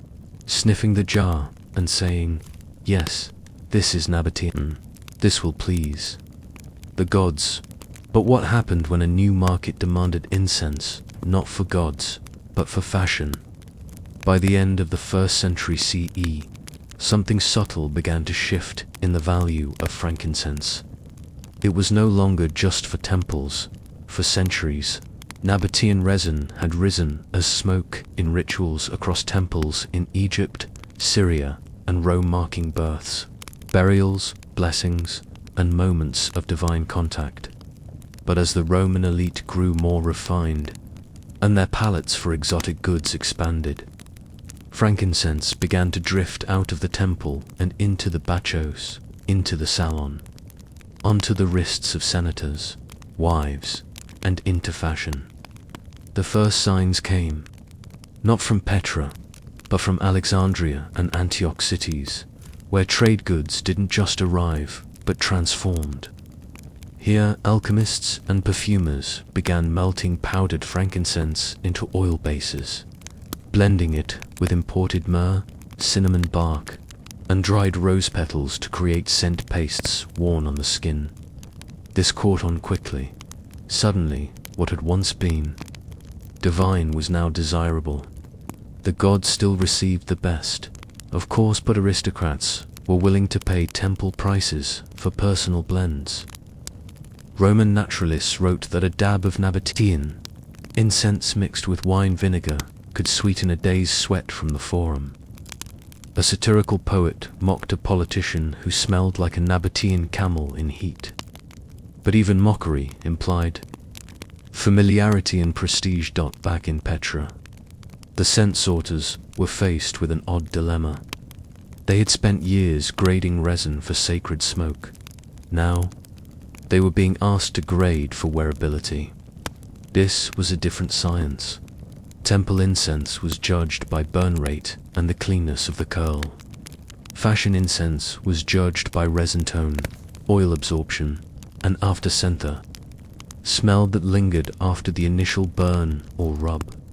These were harder to measure. 2 lumps of identical resin might burn the same but wear completely differently on the skin. So the sorters adapted. Quietly, they began a new classification: touch scent versus burn scent. This wasn't made public. No scrolls recorded it. But inside the sorting rooms, they separated resin into 2 piles. One meant to rise into the sky, and one meant to cling to skin. You'd see them testing by touch, warming a nugget between the palms, rubbing it gently onto the wrist, sniffing the result after 5 minutes. If it lingered sharp and sweet, it was touch scent. If it disappeared or turned sour, it was burn scent. The temple resin was still highest quality, but the fashion resin was more profitable. Elite buyers from Damascus and Jerusalem began sending specific requests. Give us 3 crates of 3rd-grade resin, suitable for blending with jasmine. Do not send yellow bark mixed bits. Some even sent their own perfumers to supervise the packing. This annoyed the sorters, who preferred to work alone, without interruption, in their language of nods and nose gestures. So, new containers were designed for the temple resins. Clay jars with sealed lids still sufficed. But for fashion resin, the Nabateans introduced flat ceramic trays, lined with palm fiber and sealed with beeswax. This prevented the nuggets from fusing during transport. In the summer heat, some were even scented with cedar smoke before sealings. The resin would arrive pre-fragrant. Petra workshop began inscribing the lids with small decorative glyphs, half aesthetic, half functional. A swirl pattern indicated light bloom, best for daytime wear. A jagged slash meant strong bite, good for winter. And a smooth curve marked temple grade, do not wear. Soon, these markings became status symbols. Wealthy households in Antioch and Sidon began requesting resin trays, not just for use, but for display. Like fine wine, the origin and packmark mattered. Nabatean sorters began to gain a reputation. Not by name, no one ever knew their names, but by symbol. One symbol, a triangle over 3 dots, was considered the gold standard for fashionable scent. Merchants would ask, "Is this a triangle dot pack? I'll pay double." It was the first. Time scent became brand. And yet, the sorters remained anonymous. They didn't view their work as art. It was labor. Technical, repetitive, unglamorous. The glamour came after, when a Roman matron dabbed her wrists and whispered, "It's Nabatean," or when a perfume merchant in Ephesus claimed to have a temple-grade blend for private evenings. Even so, the demand grew. To keep up, the Nabateans expanded their sourcing. Resin, once considered substandard, was now being redirected into fashion use. Younger apprentices were brought in to learn touch scent grading. Some baker families shifted part-time into scent handling, converting storage rooms into small sorting bays. This had an unintended effect by redirecting higher-fought labor into fashion resin production. The temple supplies began to thin. Some priests noticed a weaker burn, a shorter smoke trail. One even wrote to Petra requesting a return to pre-market sorting discipline. But the market was louder than the gods, and there were other problems. As scent became trend, counterfeit. Resin began to appear pale, waxy lumps mixed with gypsum or soft resins from lesser trees. These fakes burned poorly, stuck to the skin, and gave Nabatean resin a bad name in parts of Italy and Gaul. The sorters tried to fight back, not with words, but with overclarity, double wax seals, scent markers, and new symbols like a cleft line meaning "not fake," carved into tray rims. This slow drift of frankincense from ritual to vanity, from incense to perfume, was not fast. It took decades, but it marked the moment that Nabatean monopoly moved from temples to trend, and that brought new money. But it also brought eyes, because if Roman fashion wanted Nabatean scents, then Rome would soon ask, why rely on Petra at all? Why not take the supply chain for themselves? The Nabateans had held the spice and incense monopoly for centuries, not by being the only source, but by being the only bridge. The frankincense trees grew in southern Arabia modern day, Oman and Yemen, arid coasts where sap bled from boswellia trunks under careful cuts. But it was the Nabateans who turned the raw drops into ritual, who shaped them into trade, and who packed them like gifts for gods and courts. Rome, meanwhile, watched at first with admiration, then with frustration. The empire's appetite for luxury, especially fragrant, burnable luxury, grew steadily throughout the 1st and 2nd centuries CE. Temples needed incense for rituals. Aristocrats demanded it for fashion. Apothecaries required it for medicines. And Rome paid dearly, too dearly, some thought. The Nabateans, by holding Petra, Gaza, and the crucial land corridors, acted as bottlenecks. Every bit of resin that touched Roman hands had already passed through Nabatean noses, fingers, and pricing strategies. The Emperor Domitian once reportedly remarked, perhaps jokingly, that the gods must breathe Nabatean air, or they refuse to listen. But as satire goes, it held a kernel of policy. And so Rome began to probe. The first signs came in the form of permits. Roman merchants petitioned to travel deeper into Arabia, requesting official licenses to visit incense ports like Cana and Cana. This was against all Nabatean precedent. The incense route was a guarded chain. Foreign merchants could buy at Petra, sometimes at Lucaicome on the Red Sea coast, but they could not source directly. Still, some Roman merchants found loopholes.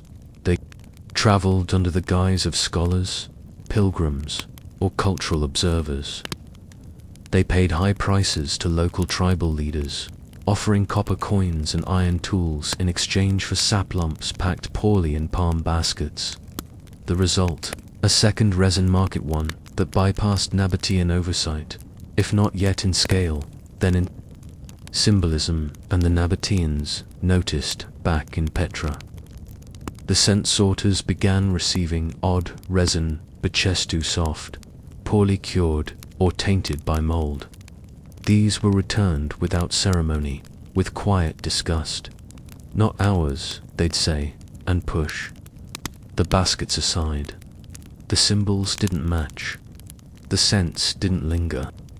The prestige wasn't there. But the damage was creeping in. By the mid-2nd century, Roman logistics officers proposed building a new Red Sea port Bernesco surge to Egyptian entry points. It was primitive at first, but with time, paved roads and camel routes extended deeper inland. Suddenly, Rome didn't need Petra to store or sort. It needed only the source to the Nabatean merchants. This was unthinkable. Rome could buy resin, yes. Rome could use it, blend it, burn it. But Rome couldn't understand it. The texture, the layering, the subtle seasonal differences, the way a good resin bloomed in the 5th second after lighting. These were not things one learned in a warehouse. They were passed on in sorting rooms lit only by oil flames, among women and men who could smell the difference between January sap and March sap without needing to look. Even so, Rome's interest expanded, and with that came intermediaries. Arabian coastal traders, once loyal to Petra's overland routes, began taking side payments from Roman buyers. Sell directly, the empire whispered. Skip the desert. It was risky but profitable. And when Nabatean patrols attempted to intercept these deals, diplomatic tension rose. Rome responded, as Rome often did, with engineers and tax reformers. Suddenly, new toll stations popped up near Petra's fringes. Roman scribes began auditing incense manifests. Quality control, they claimed. But it was economic dissection, slow unthreading of the Nabatean chokehold on incense. Inside Petra's sorting houses, the pressure was felt like a faint cough. In the smoke, you could hear it in how the resin was handled. Less with ceremony, more with haste. The scrolls of certification grew shorter. Symbols were still pressed into wax, but with less flourish. The scent sorters, once the invisible backbone of a sacred economy, were now viewed as clerks, not craftsmen. One elderly sorter, known only by her wax stamp of a sunburst, refused to pack for Roman fashion clients. They don't smell it, she reportedly said. They only price it. Her trays sat untouched for weeks, then months. Eventually, her corner of the chamber was cleared. She didn't protest. She simply left her stone-scent floor as it was, its grooves still darkened by decades of resin sorting, and Petra began to fade. Not all at once. The city still echoed with camel bells. Spices still passed through. Tourists, even in the Roman age, came to admire the facades carved into the rose-colored cliffs. But the scent rooms grew quieter. The stone jars, once packed nightly, stood on their sides like old amphorae, dust gathering in their rims. The monopoly hadn't collapsed. It had been outgrown. Rome didn't destroy Nabatean incense. It absorbed it, learned from it, made it duller, broader, blander. The spices still flowed, but no one in the western baths knew where the resin had been sorted, who had sniffed it, who had pressed the seal. It no longer mattered. What mattered was that the resin arrived, in trays, in sacks, sometimes good, sometimes not. Burned by priests, dabbed by wives, forgotten by all, except, perhaps, by a few desert workers who once measured the divine in scent and shadow, and who, by oil lamp and quiet gesture, knew the gods by how the smoke rose.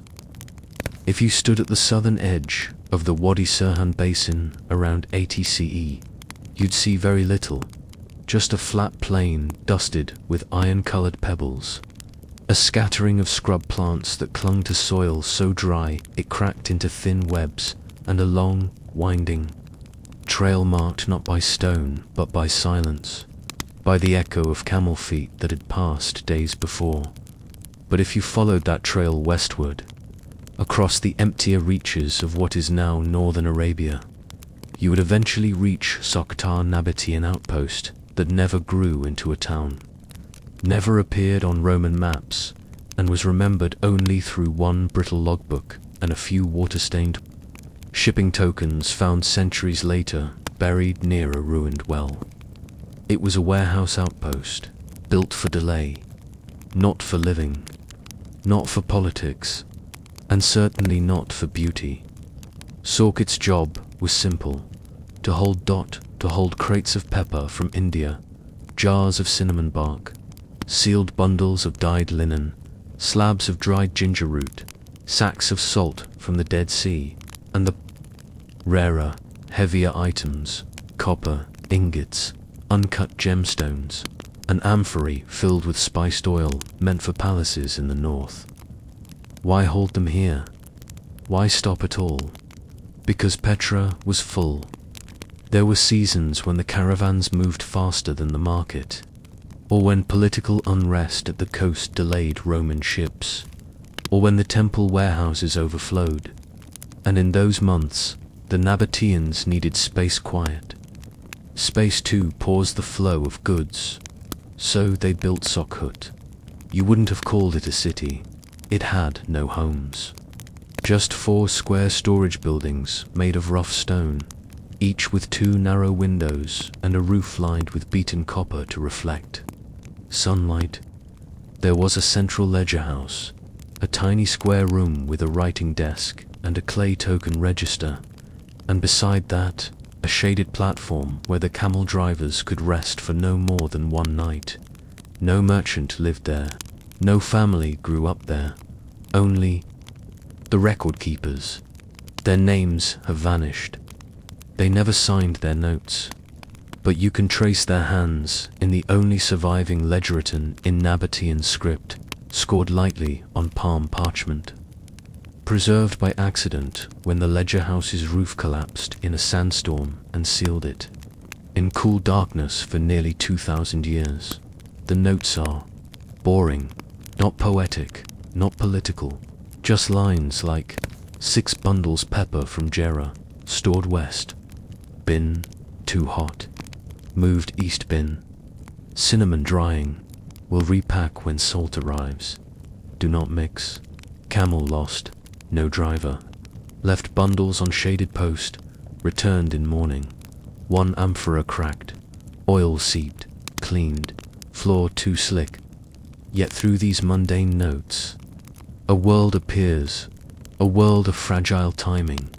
You can almost feel the heat radiating off the eastern storehouse, as a clerk writes a warning not to store resin there in the midsummer weeks. You can imagine a driver shaking his head when told his crates must wait another 3 nights for pickup, muttering about bandits or sandstorms, or simply being bored stiff, because Sokhot was boring, deliberately so. There were no markets, no shrines, no wells deep enough to linger beside. The water was salty and slightly bitter, just enough to refill a camel's belly before moving on. It was a place designed to be forgotten and therefore safe. No one raided it. No one praised it, but it played a crucial role in the Nabatean monopoly. Flow control. Without outposts like Sokhot, Petra would have drowned in its own luxury. Too much spice arriving at once could flood prices, overwhelm porters, or spoil in the heat. So the Nabateans, masters of subtlety, scattered invisible warehouses across the trade route. Some, like Sokhut, handled spice. Others focused on oils, textiles, or metals. Each had its own ledger system, its own signs and sorting codes, and each depended on discipline. A crate stored too long could sour. A jar sealed poorly could leak into another. The outpost record keepers tracked every item by hand scratched, symbols into clay discs tied to each shipment. These discs, many now lost or shattered, were hung in order along a line of reed cord across the ledger house wall. You could walk in, run your finger down the string, and read the entire contents of the warehouse without touching a single crate. It was analog logistics at its finest, and yet, the job was lonely. Many record keepers worked alone, for weeks at a time, with only the occasional caravan master to speak with. Meals were simple: dry dates, salted goat strips, hard millet bread.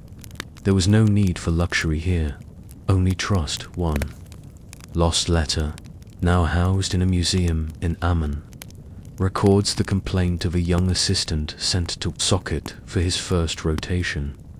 There is no sound except the crack of ropes.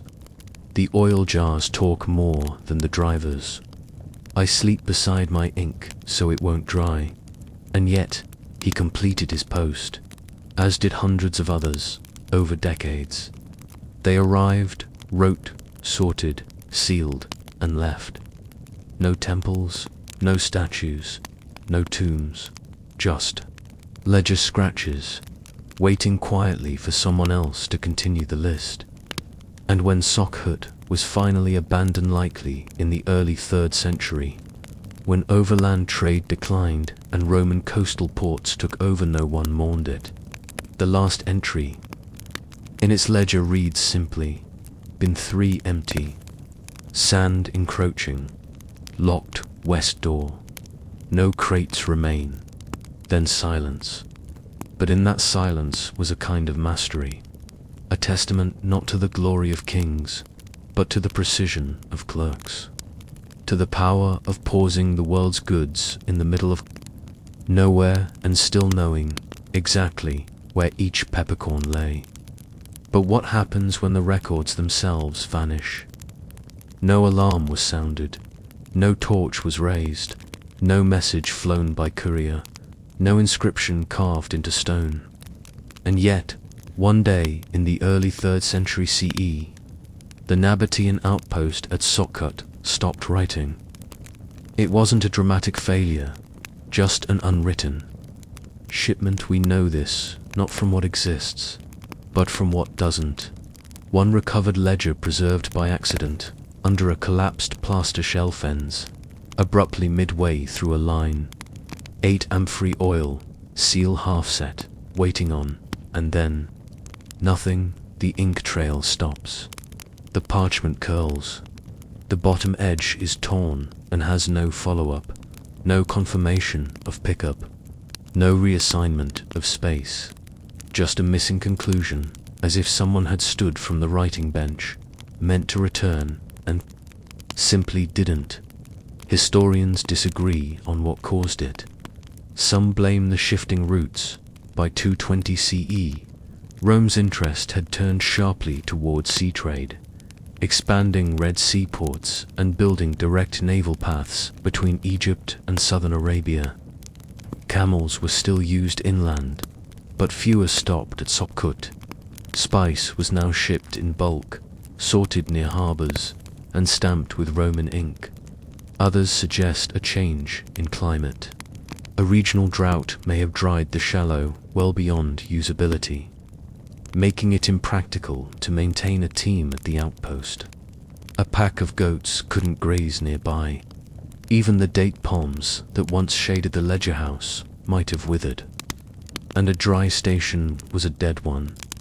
Or perhaps it was just budget. By the 3rd century, the Nabatean administration, now fully absorbed into Roman control, was slimming down operations.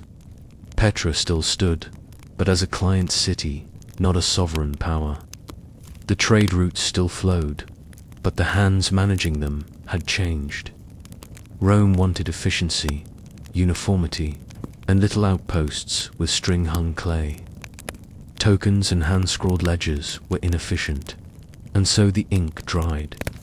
But what happened next is far more interesting, and far more boring, because while Socket was never reoccupied, the crates didn't vanish. They remained, some in sealed stone bins, others under partial roof cover, protected from the worst of the desert heat. No one bothered to steal them. Raiders preferred towns with food or coin. These crates were anonymous, heavy, unlabeled, marked only with Nabatean tally dots, useless to anyone without the corresponding ledgers. It wasn't until nearly a century later, when a minor Roman surveyor passed through the region, that someone noticed the old outpost again.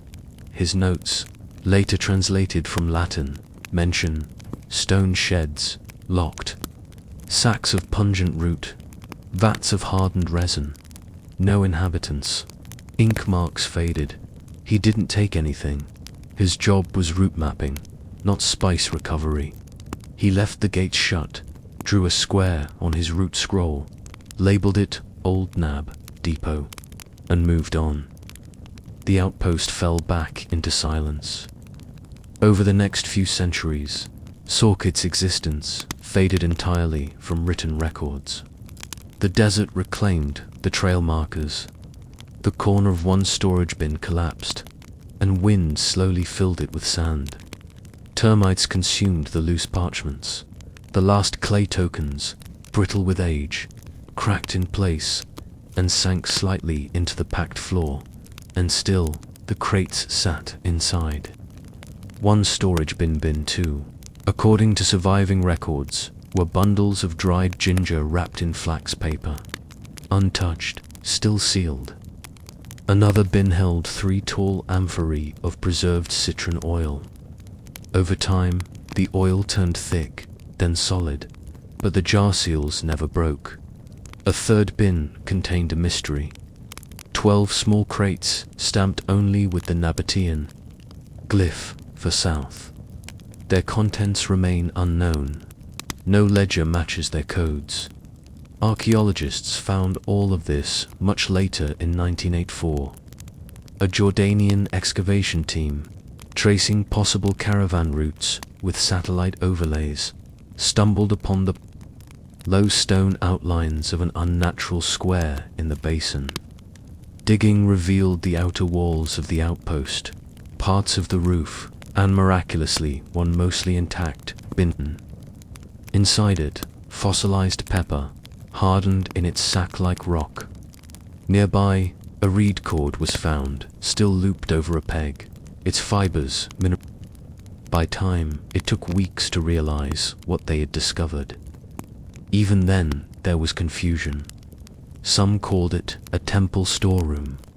Others thought it was a failed settlement.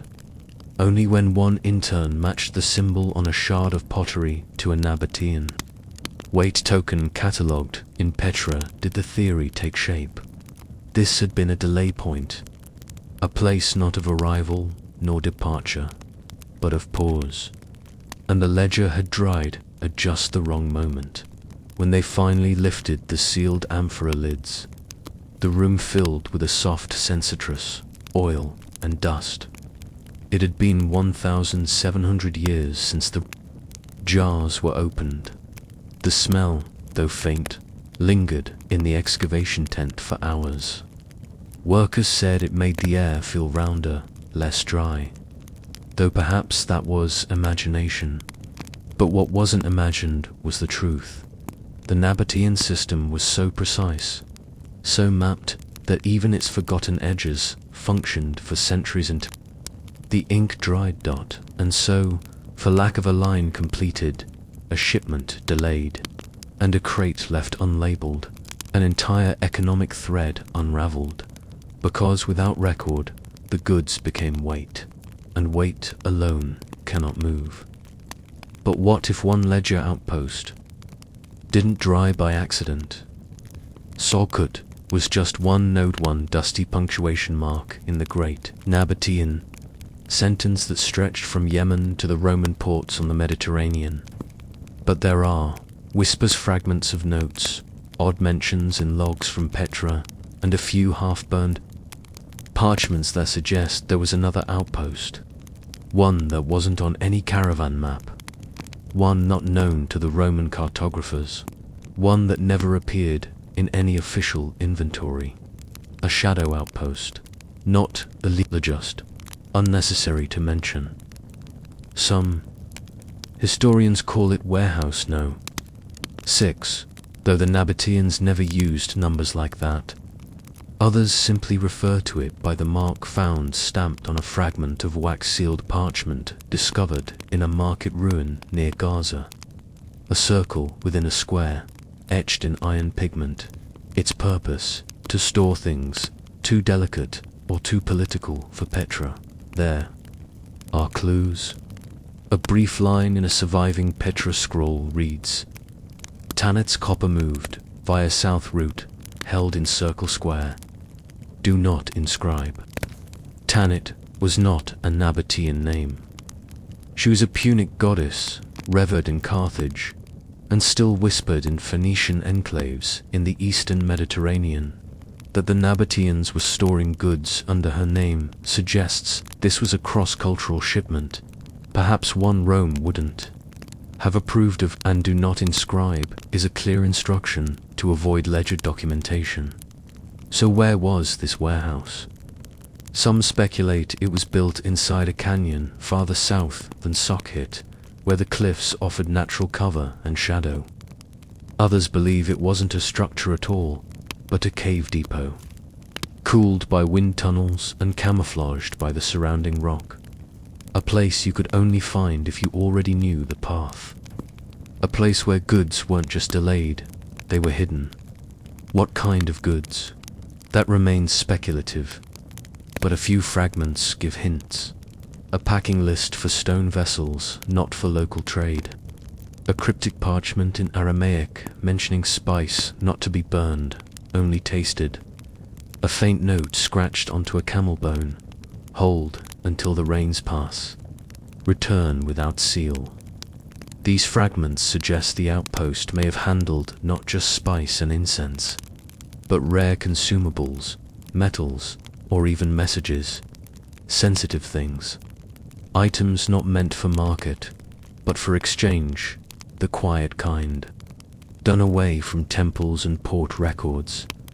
This raises the possibility that the Nabatean network was even deeper than Petra suggests, that their power wasn't just in trade flow or monopoly enforcement, but in silencing the ability to move things, delay things, or withhold them entirely without the world noticing. A silent influence. The archaeologists who first proposed this circle-square depot theory were met with skepticism. But in 2003, a British excavation team operating near the Jebel Karakia region of northwest Arabia unearthed a partial stone ring, partially buried beneath collapsed rock. Alongside it were 5 jar fragments bearing Nabatean inscriptions, unusual except for one with a square outline around the maker's mark. Inside that square, a circle, they found no ledgers, no names, just shards and silence. The sort of discovery that offers more questions than answers. But sometimes, that's the point. The Nabatean trade system wasn't designed for modern understanding. It was a closed circuit of smells, weights, whispers, and logic. Petra was the public face, the carved temples, the camel trains, the dazzling display of a merchant kingdom. But behind it were the outposts, the boring ones, the forgotten ones, the ones when nothing happened, unless you knew where to look. When the Nabateans vanished from history, it wasn't with a crash. It was with an unfinished entry, a crate never picked up, a scroll never completed. an outpost never inscribed. Even now, their warehouses sleep beneath sand and cliff-quiet tombs of transactions, waiting for someone to ask not just where the goods went, but who made the decision not to record them. And in the quietest corners of history, that decision, boring, undocumented, dull, might have shaped more trade than any emperor's edict. Long before digital scales, long before even mechanical balance arms became common, spice merchants across the Nabatean trade world relied on feel. Not faith. Feel. In a vaulted storeroom, tucked behind Petra's main spice holophon, overlooked by visitors entranced by the carved tombs and ceremonial facades. There worked a class of individuals, so mundane they rarely appeared in written accounts. They were the spice accountants, not the flashy traders at the city gates, or the camel drivers with their sun-scarred cheeks, or the sorters with resin-stained fingers. No, the accountants sat inside, under oil lamps, surrounded by ledger scrolls, scale weights, bundles of flax string, and an odd assortment of ceramic scoops, calibrated by eye and habit. Their job? To count and weigh things that refuse to be counted, like knotted ginger root, brittle cinnamon bark, and sticky clumps of clove or aniseed that varied in mass based on humidity, age, and, quite literally, the mood of the air. And for one of them, a young man whose name appears only once in fragmentary records as Aimak, keeper of ginger measures, this task became a quiet crisis. It began with a shipment from Jarrah. 8 bundles of dried ginger arrived, wrapped in salted goat hide to preserve their pungency. The hides were stiff, slightly cracked, and one bundle emitted a sharp vinegar tang, an early sign of spoilage. Aimak untied the first parcel. Inside, the ginger was twisted, dark, golden, bulbous, and feathered with fibrous growth at the joints. A rare quality. Dense, high oil content. Worth double the usual price per weight. But something was off. When he weighed the first bundle on the stone scale, it was under mass. The roots were unusually dry, light, but rich. They'd been cured longer than usual, probably by accident. Or whether that meant they would sell for their fragrance and strength, not their heavness. Yet the buyers paid by weight. This created a dilemma. Record the shipment as low mass and low price, keeping the books honest, or estimate its use value and charge as if it weighed more. One was honest to the scale, the other was honest to the market. Neither was dishonest, but each told a different story. Aimak took his dilemma to the spice hall supervisor, an elder, known for quiet headshakes more than speeches. She listened, sniffed a piece of the ginger, and said nothing for a while. Then she asked, what did the goat hide cost to ship? Aimak blinked. 4 bundles of salt. But they reused hides from Incense, cheaper. Then factored the skin into the price, she said, and walked off, a pepper scoop in her hand. That didn't help. So Aimak returned to his ledger and wrote a long footnote in the margin. Ginger mass, light oil, scent high. Recommend marking by value of smell, not stone. Store in dry corner. Reassess in 2 days if air shifts. That night, he couldn't sleep. He kept thinking of the merchant on the other end. Some Roman apothecary in Ephesus.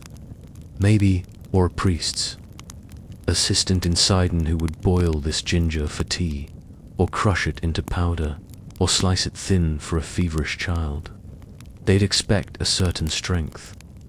And if Aimak's entry undervalued the root, it might be mishandled, used to fast, mixed to weak. But if he overvalued it, the trader might feel cheated. Reputation mattered. Petra's merchants lived and died by their trustworthiness. The Nabateans were boringly meticulous on purpose. They never sold weak spice as strong, not even by accident. So the next morning, Amak performed a quiet ritual. He selected 5 ginger roots from the crate, cut each with a bronze knife, laid them in a dish, covered them with warm water, waited. In 10 minutes. The water turned deep gold. The smell filled the counting chamber. He looked at the color, nodded to himself, and recorded charge at half weight. Above stone, marked bitter bloom, buyer to dilute. Then, carefully, he tied a wax tag to the bundle with a glyph blooming root in a triangle. That symbol didn't exist in the official key. It was something he invented in that moment to describe this precise case. By the end of the month, 4 more spice accountants had adopted the same mark, not because it was official, but because it worked, and thus began a new system not of precise weights, but of moral estimations, adjustments made not to cheat, but to interpret. The accountants didn't just weigh spice, they evaluated it, quietly, carefully, with scent and water and the feel of the air. Each crate became a small philosophical decision. This didn't please everyone. A traveling inspector from the Red Sea port of Isla once demanded to see the stone weight tally. When told of the bitter bloom tag, he scoffed. "What next?" he said. "Will we sell by poetry?" But he wasn't the one boiling the roots.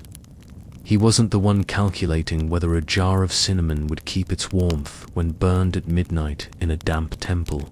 Mac and his peers knew this. Their ledgers grew more complex, not longer, just denser, filled with side notes, scent symbols, and climate tags. One margin reads, "Pepper sharp, but air damp today. Recheck tomorrow. Ants avoided it. Why?" Another, clove shipment arrived with bird feathers. Noted, smelled sweeter, possibly good omen. These weren't just records, they were interpretations of value filtered through air, mood, and instinct. And that shift from dry accounting to intuitive trust-keeping was subtle, slow, but powerful. It was what made Nabatean spice trusted across the ancient world, and yet it raised a quiet problem if the same bundle could be judged differently by 2 accountants who decided the truth. 2 weeks after the bitter bloom entry changed the way ginger was recorded in Petra's northern storage complex. A conflict arose, not violent, not loud, but unmistakable to anyone fluent in the soft politics of ledgers and smell. The root of the problem, quite literally, was cardamom. A small shipment had arrived from the coast near Luque Cone, marked with a wax seal bearing a known Nabatean trader's glyph wave pattern with 3 dots. The crate was expected. It had been logged 3 months prior in a port manifest, but something about it was off. The crate was too light, and when opened, the cardamom pods inside smelled sharp, grassy, and slightly green, a sign of immaturity. Not enough sun. Possibly rushed to harvest or dried in cloudy weather. But Mac was not in charge of cardamom. That duty rotated monthly, but his new reputation as the bitter bloom man had attracted attention. Colleagues began asking him quietly, "Would you rate this as young heat or false bite?" Terms that, while unofficial, had started to shape pricing. He didn't answer right away. Instead, he performed the now familiar ritual. Slice a pod, warm it in water, observe the steeping.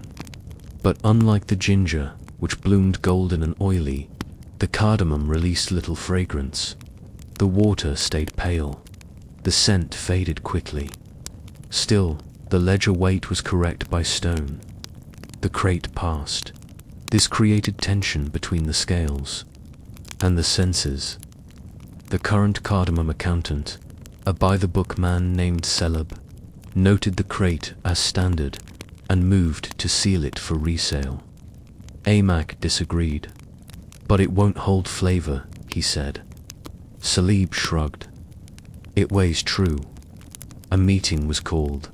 3 accountants, 1 overseer, and an interpreter for the port manifest sat in a la-roofed chamber, where oil smoke traced lazy spirals toward the carved vents. The crate sat open on the floor, pods exposed like pale green. "Pearls. Then we must ask," said the overseer quietly. "What matters, more the weight on the scale or the taste in the pot?" It wasn't rhetorical, it was a policy question. For decades, Nabatean spice valuation had been based on expected outcome. A measure of pepper was priced by heat, not grain count. Resin was sold by scent longevity, not by scoop volume. But as trade routes grew and spices began crossing borders where outcomes varied, the definition of value began to wobble. In Rome, a weaker cardamom might be masked with wine or honey. In Babylon, it might be steeped longer to extract more scent. In Alexandria, it could be blended with dried mint. So to some buyers, even underpowered spice had use, but the Nabateans didn't like selling on speculation. They sold uncertainty. On boring, trusted consistency. You bought Nabatean spice not because it was exotic, but because it was exactly as advertised. Every time the debate lasted hours, Amak argued that mislabeling a weak shipment would damage Petra's reputation. Saleb countered that overlabeling variants would confuse coastal buyers who were used to wait alone.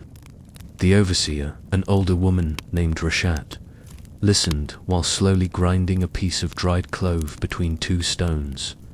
At last, she reached a decision. "New rule," she said, not lifting her eyes. "When weight and scent disagree, both shall be noted. The buyer will choose." This was subtle but revolutionary.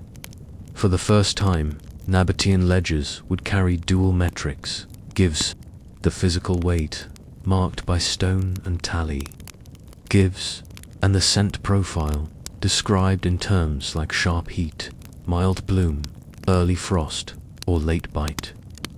It wasn't a standard system yet, but it allowed for a kind of trust through transparency. No trickery, just full disclosure. You knew what you were buying.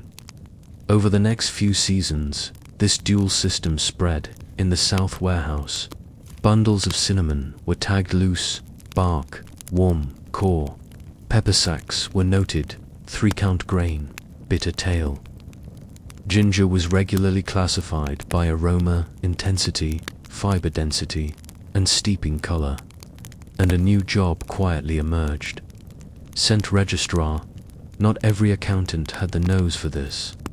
It wasn't about having a sensitive palate, was about consistency. One registrar, a quiet woman named Dharma, trained her nose by sniffing dried leaves blindfolded for hours. She could distinguish between cinnamon bark harvested in late autumn versus that picked during the first rains of spring. Her notes, always concise, were legendary. Clove, quick rise, dry echo. Pepper, dark, start, no linger. Ginger, late sweetness, hollow core. Buyers loved it. Petra's reputation soared again not because its spices were better, but because its descriptions matched reality. In an ancient world awash in inflated claims and inconsistent goods that mattered more than drama. But not everyone adapted well. Some older traders complained. Weighing scent is not weighing spice, they grumbled. A few port agents accused Petra's merchants of sniffing up profit margins. One letter, preserved in a collection of trade complaints, reads, "Your scribes write poems, not prices. Send fewer metaphors, send more weight." To which the Nabatean response was always the same. We send what we say. We say what we sent. Amac, meanwhile, continued his work in quiet corners. His ledgers, now heavily footnoted with scent. Remarks were copied in parts and referenced by younger accountants. He never sought attention. But one year, a letter arrived from a Roman spice house that simply read, "To the keeper of the bitter bloom, your notes match our kitchens. Send." More, but what happens when a scent is too strong to sell? The crate arrived in midsummer, carried by a 4-camel caravan that had crossed the low passes near Tama and skirted the salt flats in a longer than usual detour due to flash floods in the wadi. Rum Basin. The lead camel bore a crate wrapped, not in linen or hide, but in tightly wound palm fiber, sealed with a thick layer of hardened wax and fastened shut with 2 bronze clamps. A mark burned into the side read simply, "Ash Root, North Handled." There was no ledger record for it, no shipping manifest, no buyer listed, and no known caravan house had authorized its transport. It had just arrived. Naturally, the accountants didn't trust it. Amac was called, as he had become the unofficial scent arbitrator in Petra's northern spice complex. They opened the crate cautiously, one corner at a time, careful not to break the wax liner or release too much aroma into the already humid chamber. Inside were 7 sealed jars, each made of heavy dark clay, stopper bound with palm rope and dried tar. One of them had cracked in transit.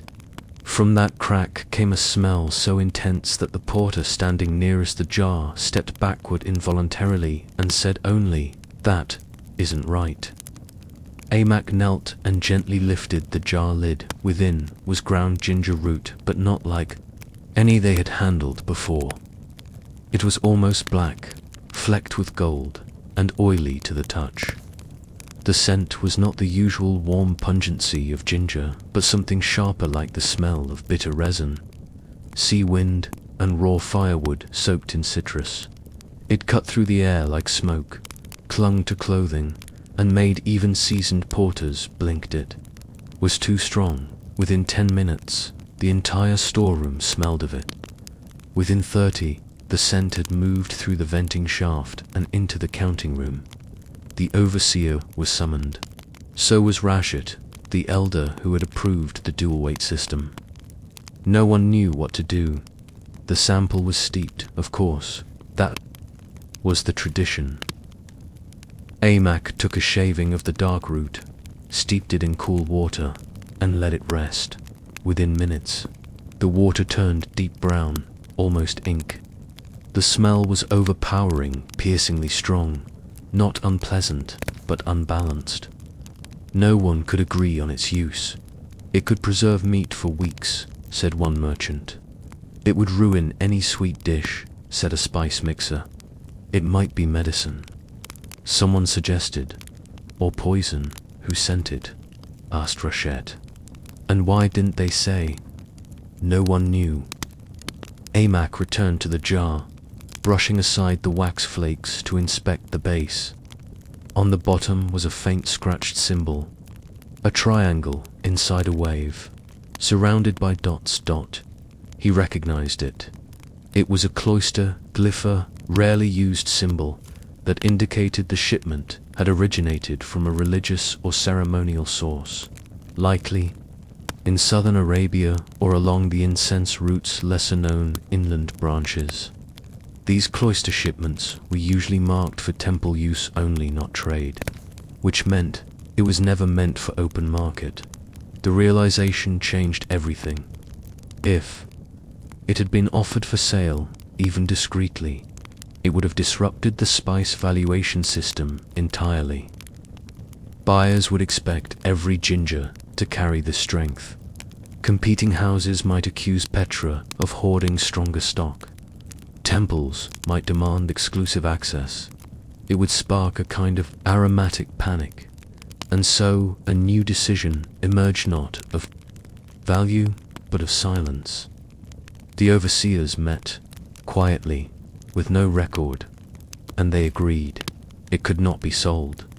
Not because it wasn't valuable, but because it was too valuable, too different, too disruptive to the delicate trust built over decades.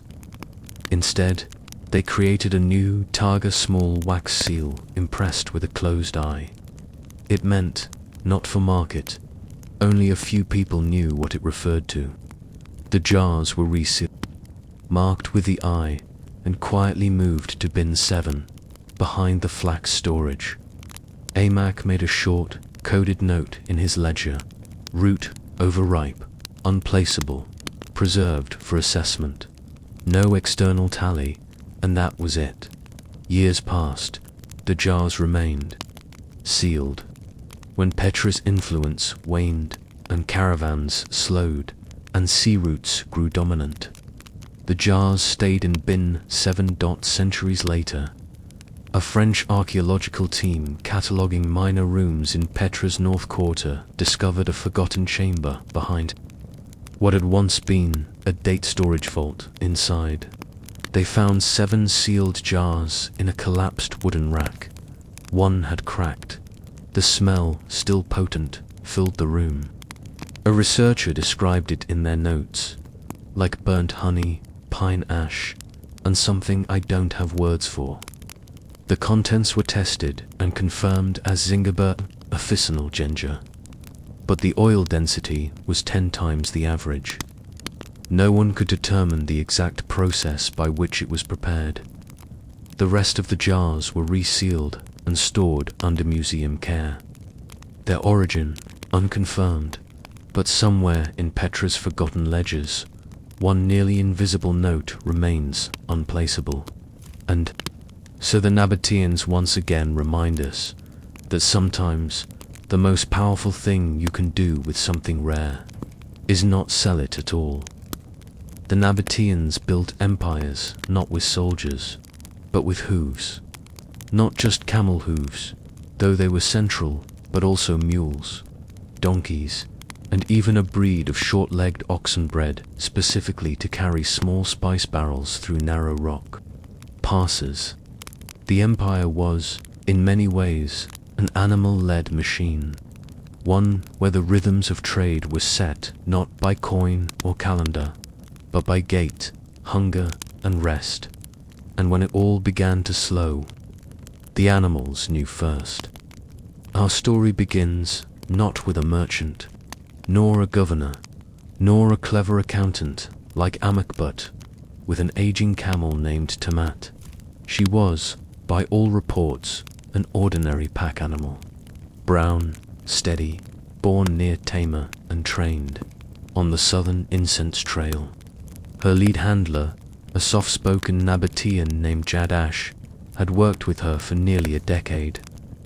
Together, they had made over 200 crossings: Petra to Lucaicombe, Petra to Bostra, and once all the way west to Pelusium near the Nile mouth. Tamat was reliable, rarely spooked, and known for walking in exact rhythm to the clink of her own bronze bell, tied loosely around her neck with blue linen. She had carried myrrh, pepper, frankincense, ginger, and at least once, gold-dipped glass beads meant for a Roman dignitary's wife. But in the summer of 106 CE, something changed. On the morning of what was meant to be a routine 6-day journey to the Red Sea port, Tamat refused to rise. Not dramatically, she didn't groan or buckle. She simply stayed seated, eyes half-lidded, chewing slowly, and stared at the horizon. Her knees were fine. Her feet were uninjured. There was no sickness, no bite, no wound. The vet checked her for sand irritation. Nothing. Jadash tried everything, adjusting her saddle, offering sweet dates, ringing her bell in front of her face. Nothing. Tamat remained seated for 3 days. Now, this alone would not be remarkably in our animals. But what followed was, 5 other camels in the same caravan began to show similar behavior. Slower rising, more frequent stopping, longer pauses at watering holes. None was sick. They were just unmotivated. It puzzled the handlers. They checked the weather. It was mild. The route was known. The loads were lighter than usual, just 3 crates of resin and 2 sacks of dried bark. Eventually, they moved out, but slowly. The journey took 10 days instead of 6. The caravan arrived with no losses, but with every animal showing signs of deep fatigue and stubborn rest, Joe wrote in his small travel record. A rare surviving scroll now housed in Ammon. It is as if they know there is no longer anything waiting on the other end. That phrase became famous among camel trainers centuries later. Why did the animals behave this way? Modern historians speculate that routine routes developed certain behavioral rhythms in the camels and mules of the Nabatean world. These beasts, trained to expect specific distances, rest stops, scents, and even air shifts, may have become attuned to the regularity of trade itself. And when those rhythms broke, when routes slowed, or stops closed, or shipments thinned, they noticed first the silence of Sorkit, the irregular shipments to Petra. The changing demand from Roman Biazul of it formed a pattern disruption. And for creatures that had crossed the same ridge hundreds of times, the absence of familiar markers was not just disorienting, it was demotivating. In later years, more cases appeared. A mule team turned back at the halfway point to Avdat. Despite clear weather, a pair of donkeys dropped their loads outside Marn and wandered back to a former rest camp that had been abandoned a year earlier. A goat train used for short-distance spice, shuttling between cistern points, began stopping at the wrong location, an old palm shade no longer in service. These weren't rebellions. They were signs. The animals, by following their training, were revealing the breakdown. Some Nabatean scribes took this seriously. In one faint scroll fragment, now barely legible, a logistics overseer writes, "If the mules will not carry bark, then the bark must wait. Listen to the beasts." And indeed, in some parts of the empire, spice shipments were delayed or rerouted entirely based on animal behavior. If a camel balked, the handlers waited. If a pack group resisted a mountain path, they returned and tried again the next day. To the Nabateans, the animals weren't tools. They were instruments sensitive. Weatherware, trail familiar extensions of the trade network itself. If they refused to move, it meant something was off. And in that final century of Nabatean trade, they refused more and more often in a strange way.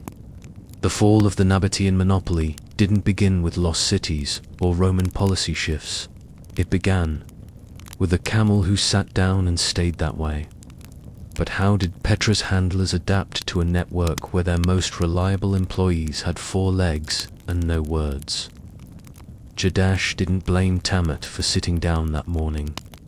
After 2 decades in the saddle, under the spice sun and between rock-hardened passes, he had come to trust his camels the way a farmer trusts his soil, not because it always behaved as expected, but because it rarely lied. So when the pack animals began balking more frequently, refusing certain turns, avoiding specific rest spots, even hesitating at cisterns they once drank from without complaint, Dash started to write. It all down, not in the merchant ledgers, of course. That was for weights and counts, units and taxes, buyers and dates. No, Jadash kept a handler's ledger, soft, oil-stained parchment scroll, folded in thirds and kept inside a leather pouch near his belt. Its entries were not numeric. They were observations, like, Tamat sniffed Wadi Ben twice, did not cross. Donkey from cellar turned before saddle stone wound on back, unremarkable. No one drank from the Jibble cistern today. Water tasted flat, skin-colored. Third bell, silence. Never heard third bell go quiet before. The third bell, that was important. Nabatean caravans often travelled with small neck bells attached to their led camels. The bells weren't just for sound, they were signposts in motion. The rhythm of the bells indicated pace, timing, route familiarity. A caravan might have multiple bells for different purposes. Front bell for direction, middle bell for break rhythm, rear bell to mark formation. And on one particular journey east of Petra, something unusual happened. The third bell didn't ring. It wasn't broken. It hadn't fallen off. But the camel wearing it simply did not move fast enough for the bell's clapper to swing. It was quite literally a silent protest. The camel, a newer addition named Harish, had been walking that route for less than a year, but it had already learned the shape of the journey, the places where gravel shifted underfoot, the pass where the wind changed, the hollow in the rocks that echoed louder than any wind. That day, when the caravan reached a section near the dried-out pools of Ain Amla, Harish stopped. He didn't sit. He didn't cry. He just stood still. Jadash listened to the silence, and the rest of the caravan slowed with him. Not out of panic, but because they sensed it too. The road ahead, though familiar, no longer felt right. No water had flowed from the spring for several weeks. The rest station, a modest structure of 4 stone walls and a reed awning, had partially collapsed. The usual wayfarer markings, scratched signs on the rock face showing safe passage or warnings, were worn away, and perhaps more significantly, the air no longer smelled of cumin or cardamom. There was no trade ahead. They turned around when they returned to Petra. Jadash added another line to his ledger. If the third bell falls quiet, check your route. The road has changed. That note passed between handlers like salt over the years. Quietly, no edicts, no proclamations. Just something you whispered to the next apprentice while tightening a saddle. Watch the third bell. Across the Nabatean world, similar notes were being taken in Avdat. A group of handlers began marking pause zones where animals would consistently stop without prompting. These places, once mere sand clearings, began to accrue small stone stacks, symbols etched in the dust, even perfumed oil stains as tribute to the animal's odd wisdom.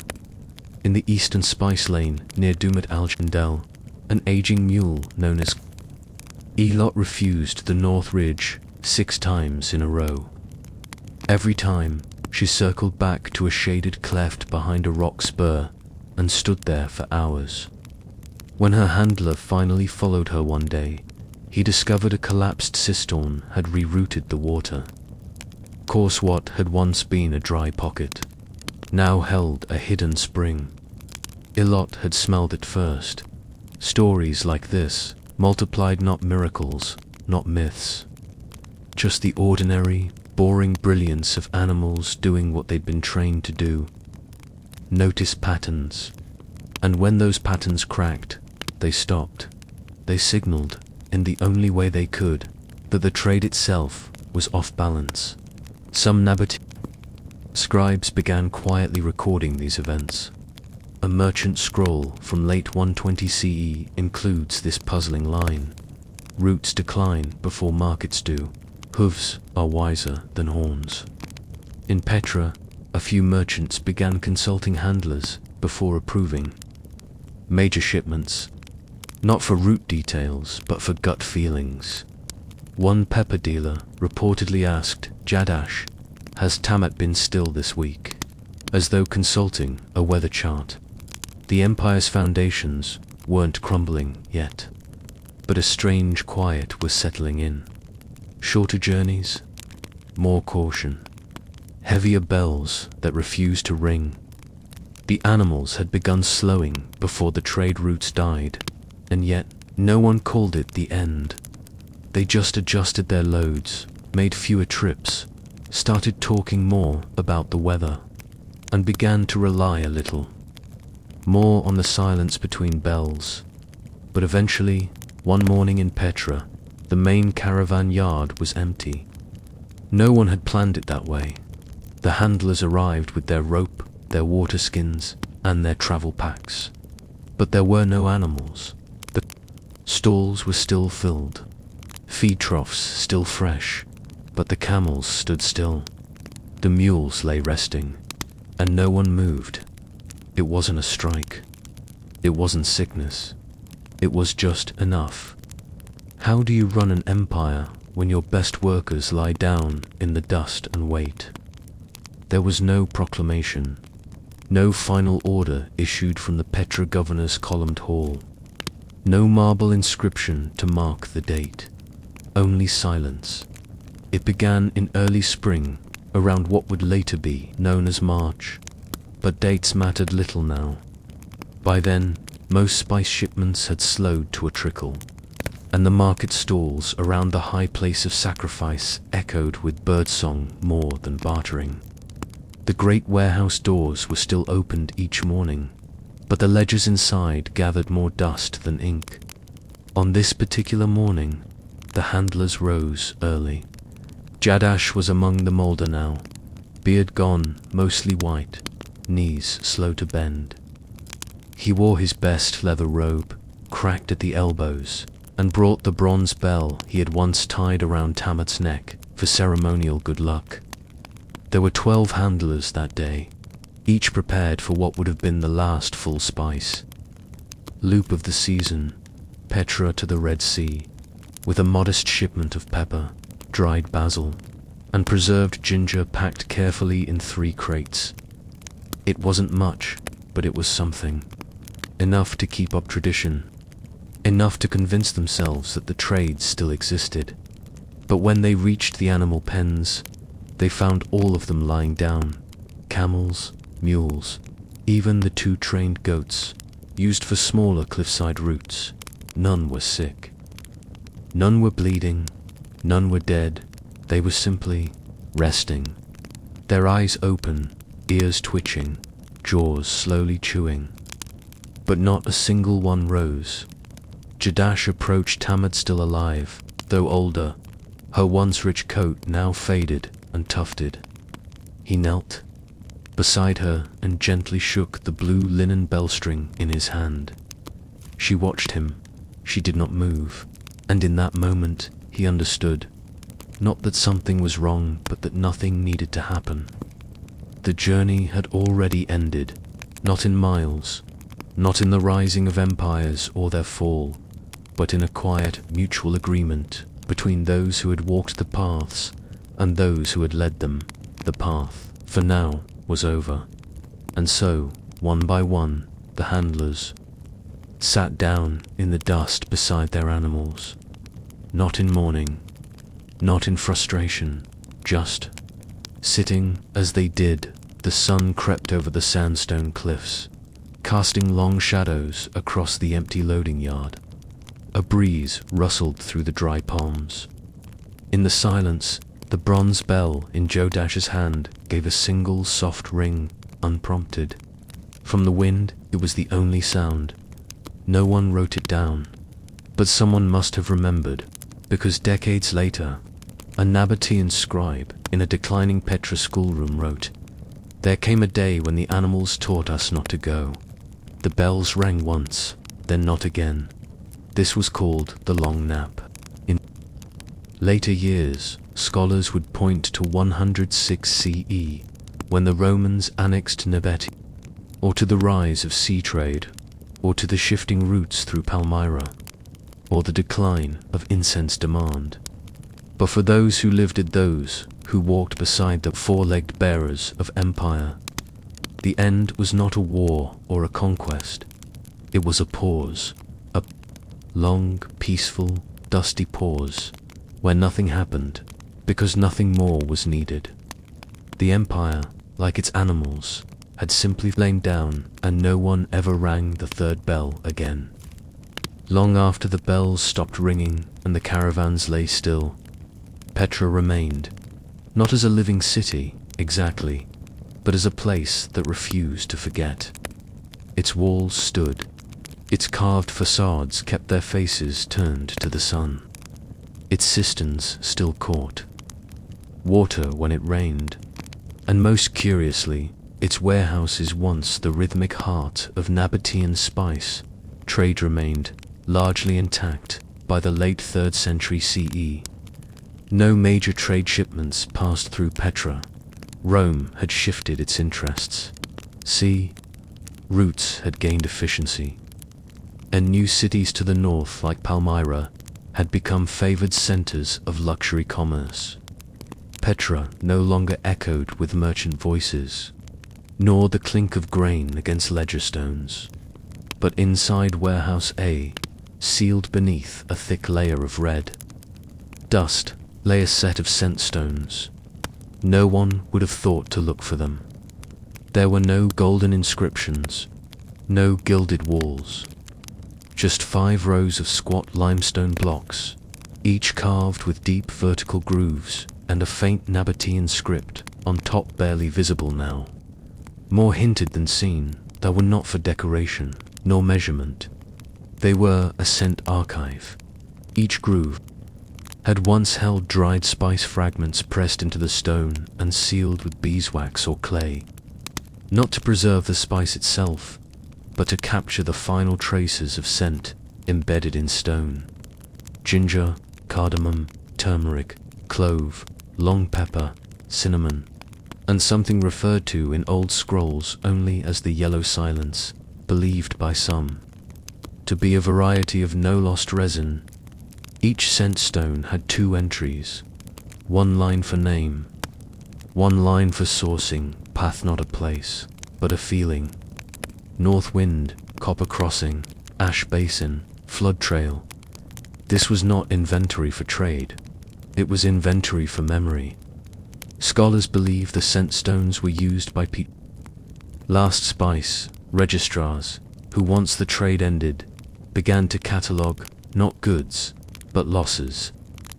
Their job had subtly changed. They no longer counted crates or verified weights.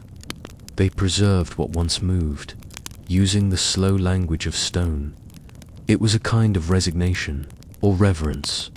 There are records, faint ones, of a final registrar named Nisra, a woman born to a trader's household but trained by an herbalist.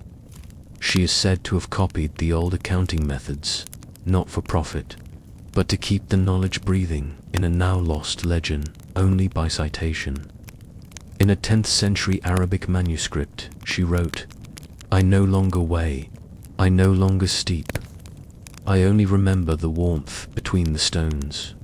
She is credited with designing the final scent stones. Their shape is notable: rounded base, wide groove, angled to catch light. The theory is that as the sun moved through the warehouse slats, each stone would briefly catch a beam, warming the groove, releasing just enough scent to stir memory. In that way, Petra became a city of time-delayed recollections. You would not find shouting merchants or fresh spice, but if you stood still at a certain hour in the North Warehouse, you might catch, just barely, the ghost of ginger, or the final hint of bitter myrrh curling into morning light.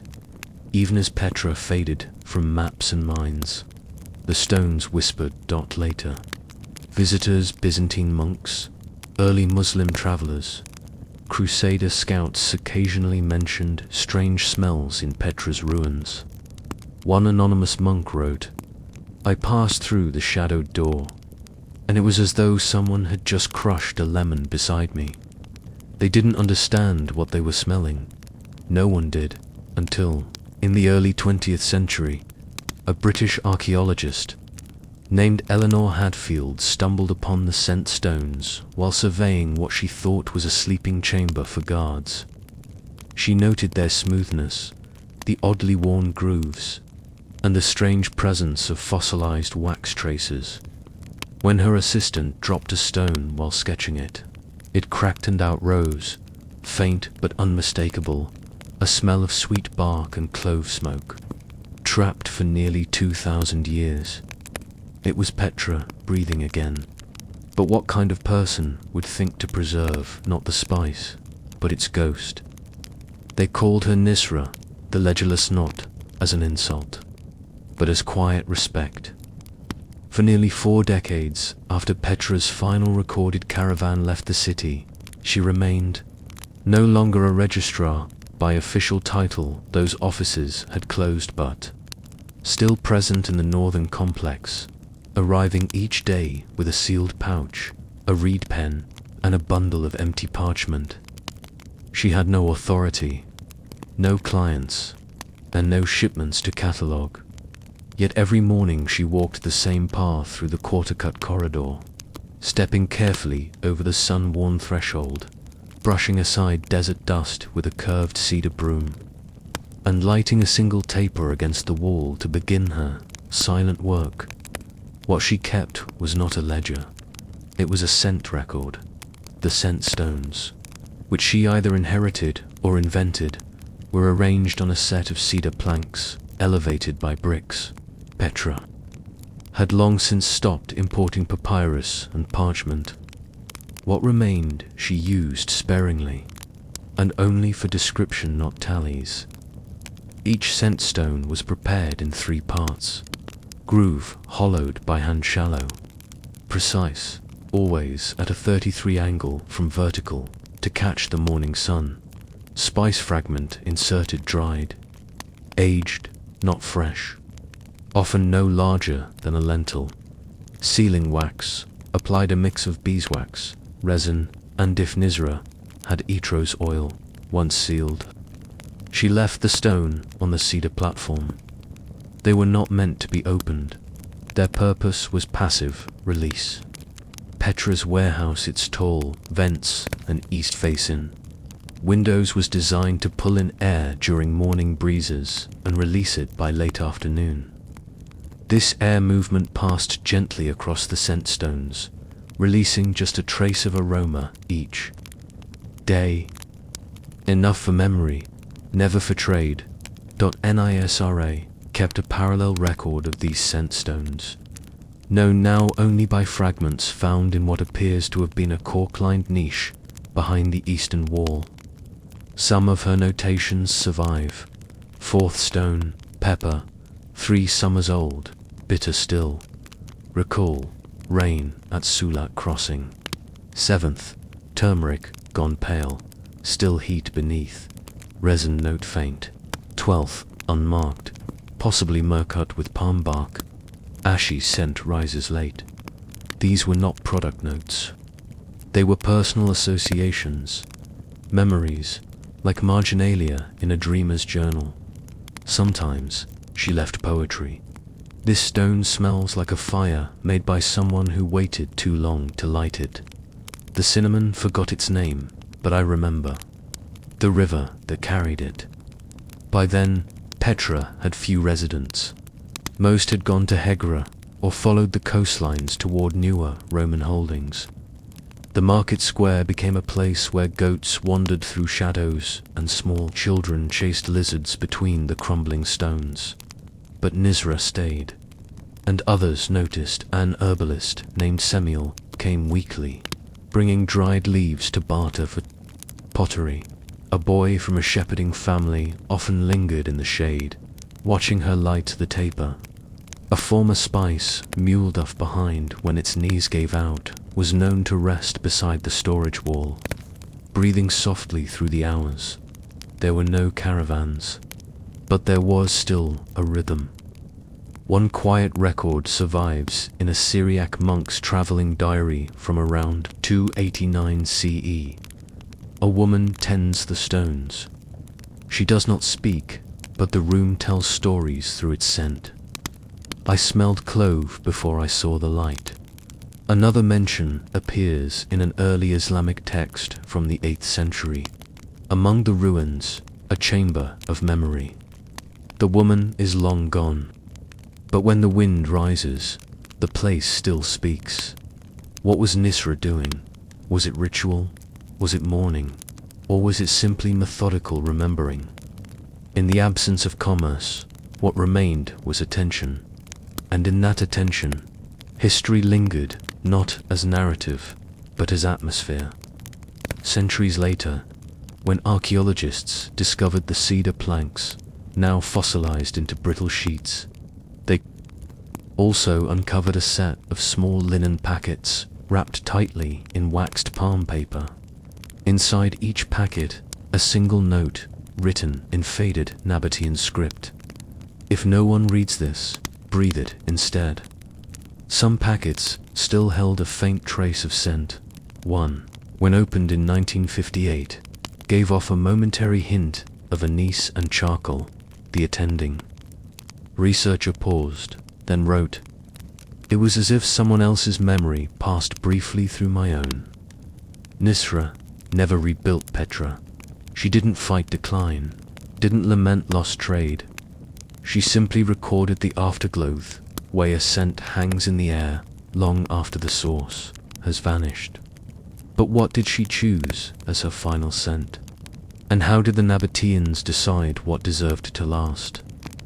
By the time Nisra prepared her final scent stone, Petra had fallen almost completely silent. The market square, once shaded with linen awnings and bustling with bark merchants, herb counters, and scribes, was now overgrown in places with hardy weeds that sprouted from the cracked paving stones. Lizards sunned themselves on the temple steps. Pigeons nested in the lintels of the treasury. Fakade, the last caravan, had not passed in years. Even the whisper of foot traffic from shepherds and pilgrims had grown faint. But Nisra continued her ritual. Each morning she rose with the light, boiled a small pot of tea usually infused with whatever bitter leaf could still be coaxed from Petra's shrinking gardens, walked the same path to the northern warehouse. Her cedar broom, once a daily tool, had worn down to little more than a handle with a few twigs. The taper she used to light the stone room had burned low so many times that she now carried a pouch of glowing coals to save on kindling. That day, she carried something else, a small clay jar. It had no label. Inside was a modest blend of saffron dust, mild pepper, shaved date seed, and what she once called petrowind, not a spice, but a crushed mix of dried leaves gathered from the cliffs behind the royal tombs, powdered to the color of ochre. There was no commerce purpose to this blend. It could not season food, nor steep into drink. It was entirely symbolic. Her final scent stone was already waiting and sealed, untouched, freshly carved from local limestone. It had no name etched into it, no groove for a merchant's mark. It bore only one curved line across its surface, looping from bottom to top. It was a closing gesture. She placed the spice blend gently in its groove, as she had done so many times before. She sealed it with warm wax-no rose oil, this time only beeswax from a hive she had kept quietly behind her stone dwelling. It hissed softly as it cooled. Then she set the stone upon the cedar shelf and walked away. No poetry, no final entry, just the scent sealed, resting and waiting for sun and wind. She didn't return the next day. The boy, who often watched her from a distance, noticed this, and after waiting quietly crept into the warehouse and stood beside the cedar shelf. He said later that the room smelled different that morning. Not stronger, not unfamiliar, just final, like someone closing a book very slowly. Over the next few months, the warehouse deteriorated. Wind broke the reed screens. One of the cedar supports cracked and the back shelf collapsed. Dust thickened. The scent stones, now unattended, sat in silence. But they were not forgotten. Centuries later, after Petra became known only as a rumor passed between traveling monks and Bedouin tribes, and after the outer tombs were hollowed by wind and the great steps buried in sand, the stones remained, and when explorers first cautious, then greedy, then finally reverent returned to Petra in the 1800s and beyond, they found more than ruins. They found aromas, not strong, not consistent, but real, in hidden corners, where light filtered through in narrow shafts. Archaeologists reported catching glimpses of scent, not always recognizable. Sometimes it was peppery, sometimes woody, sometimes dry and bright like sun-warmed earth. One French botanist, working with a team in the 1920s, called the experience olfactory archaeology. It was not perfume. He wrote, it was presence. I turned a corner, and it was as if the air remembered something I did not. Today, very few of the original scent stones survive. One sits, unmarked, in a climate-controlled drawer at the Jordan Museum in Amman. Another, damaged but still intact, is held in a private collection in Berlin. Their grooves are barely visible. Their wax has fossilized. But every so often, when the air shifts in the room, visitors report catching a trace of something. Something warm, faint, familiar and not. Petra is gone, they say. But the memory of movement, the echo of weight upon sand, and the ghost of spices.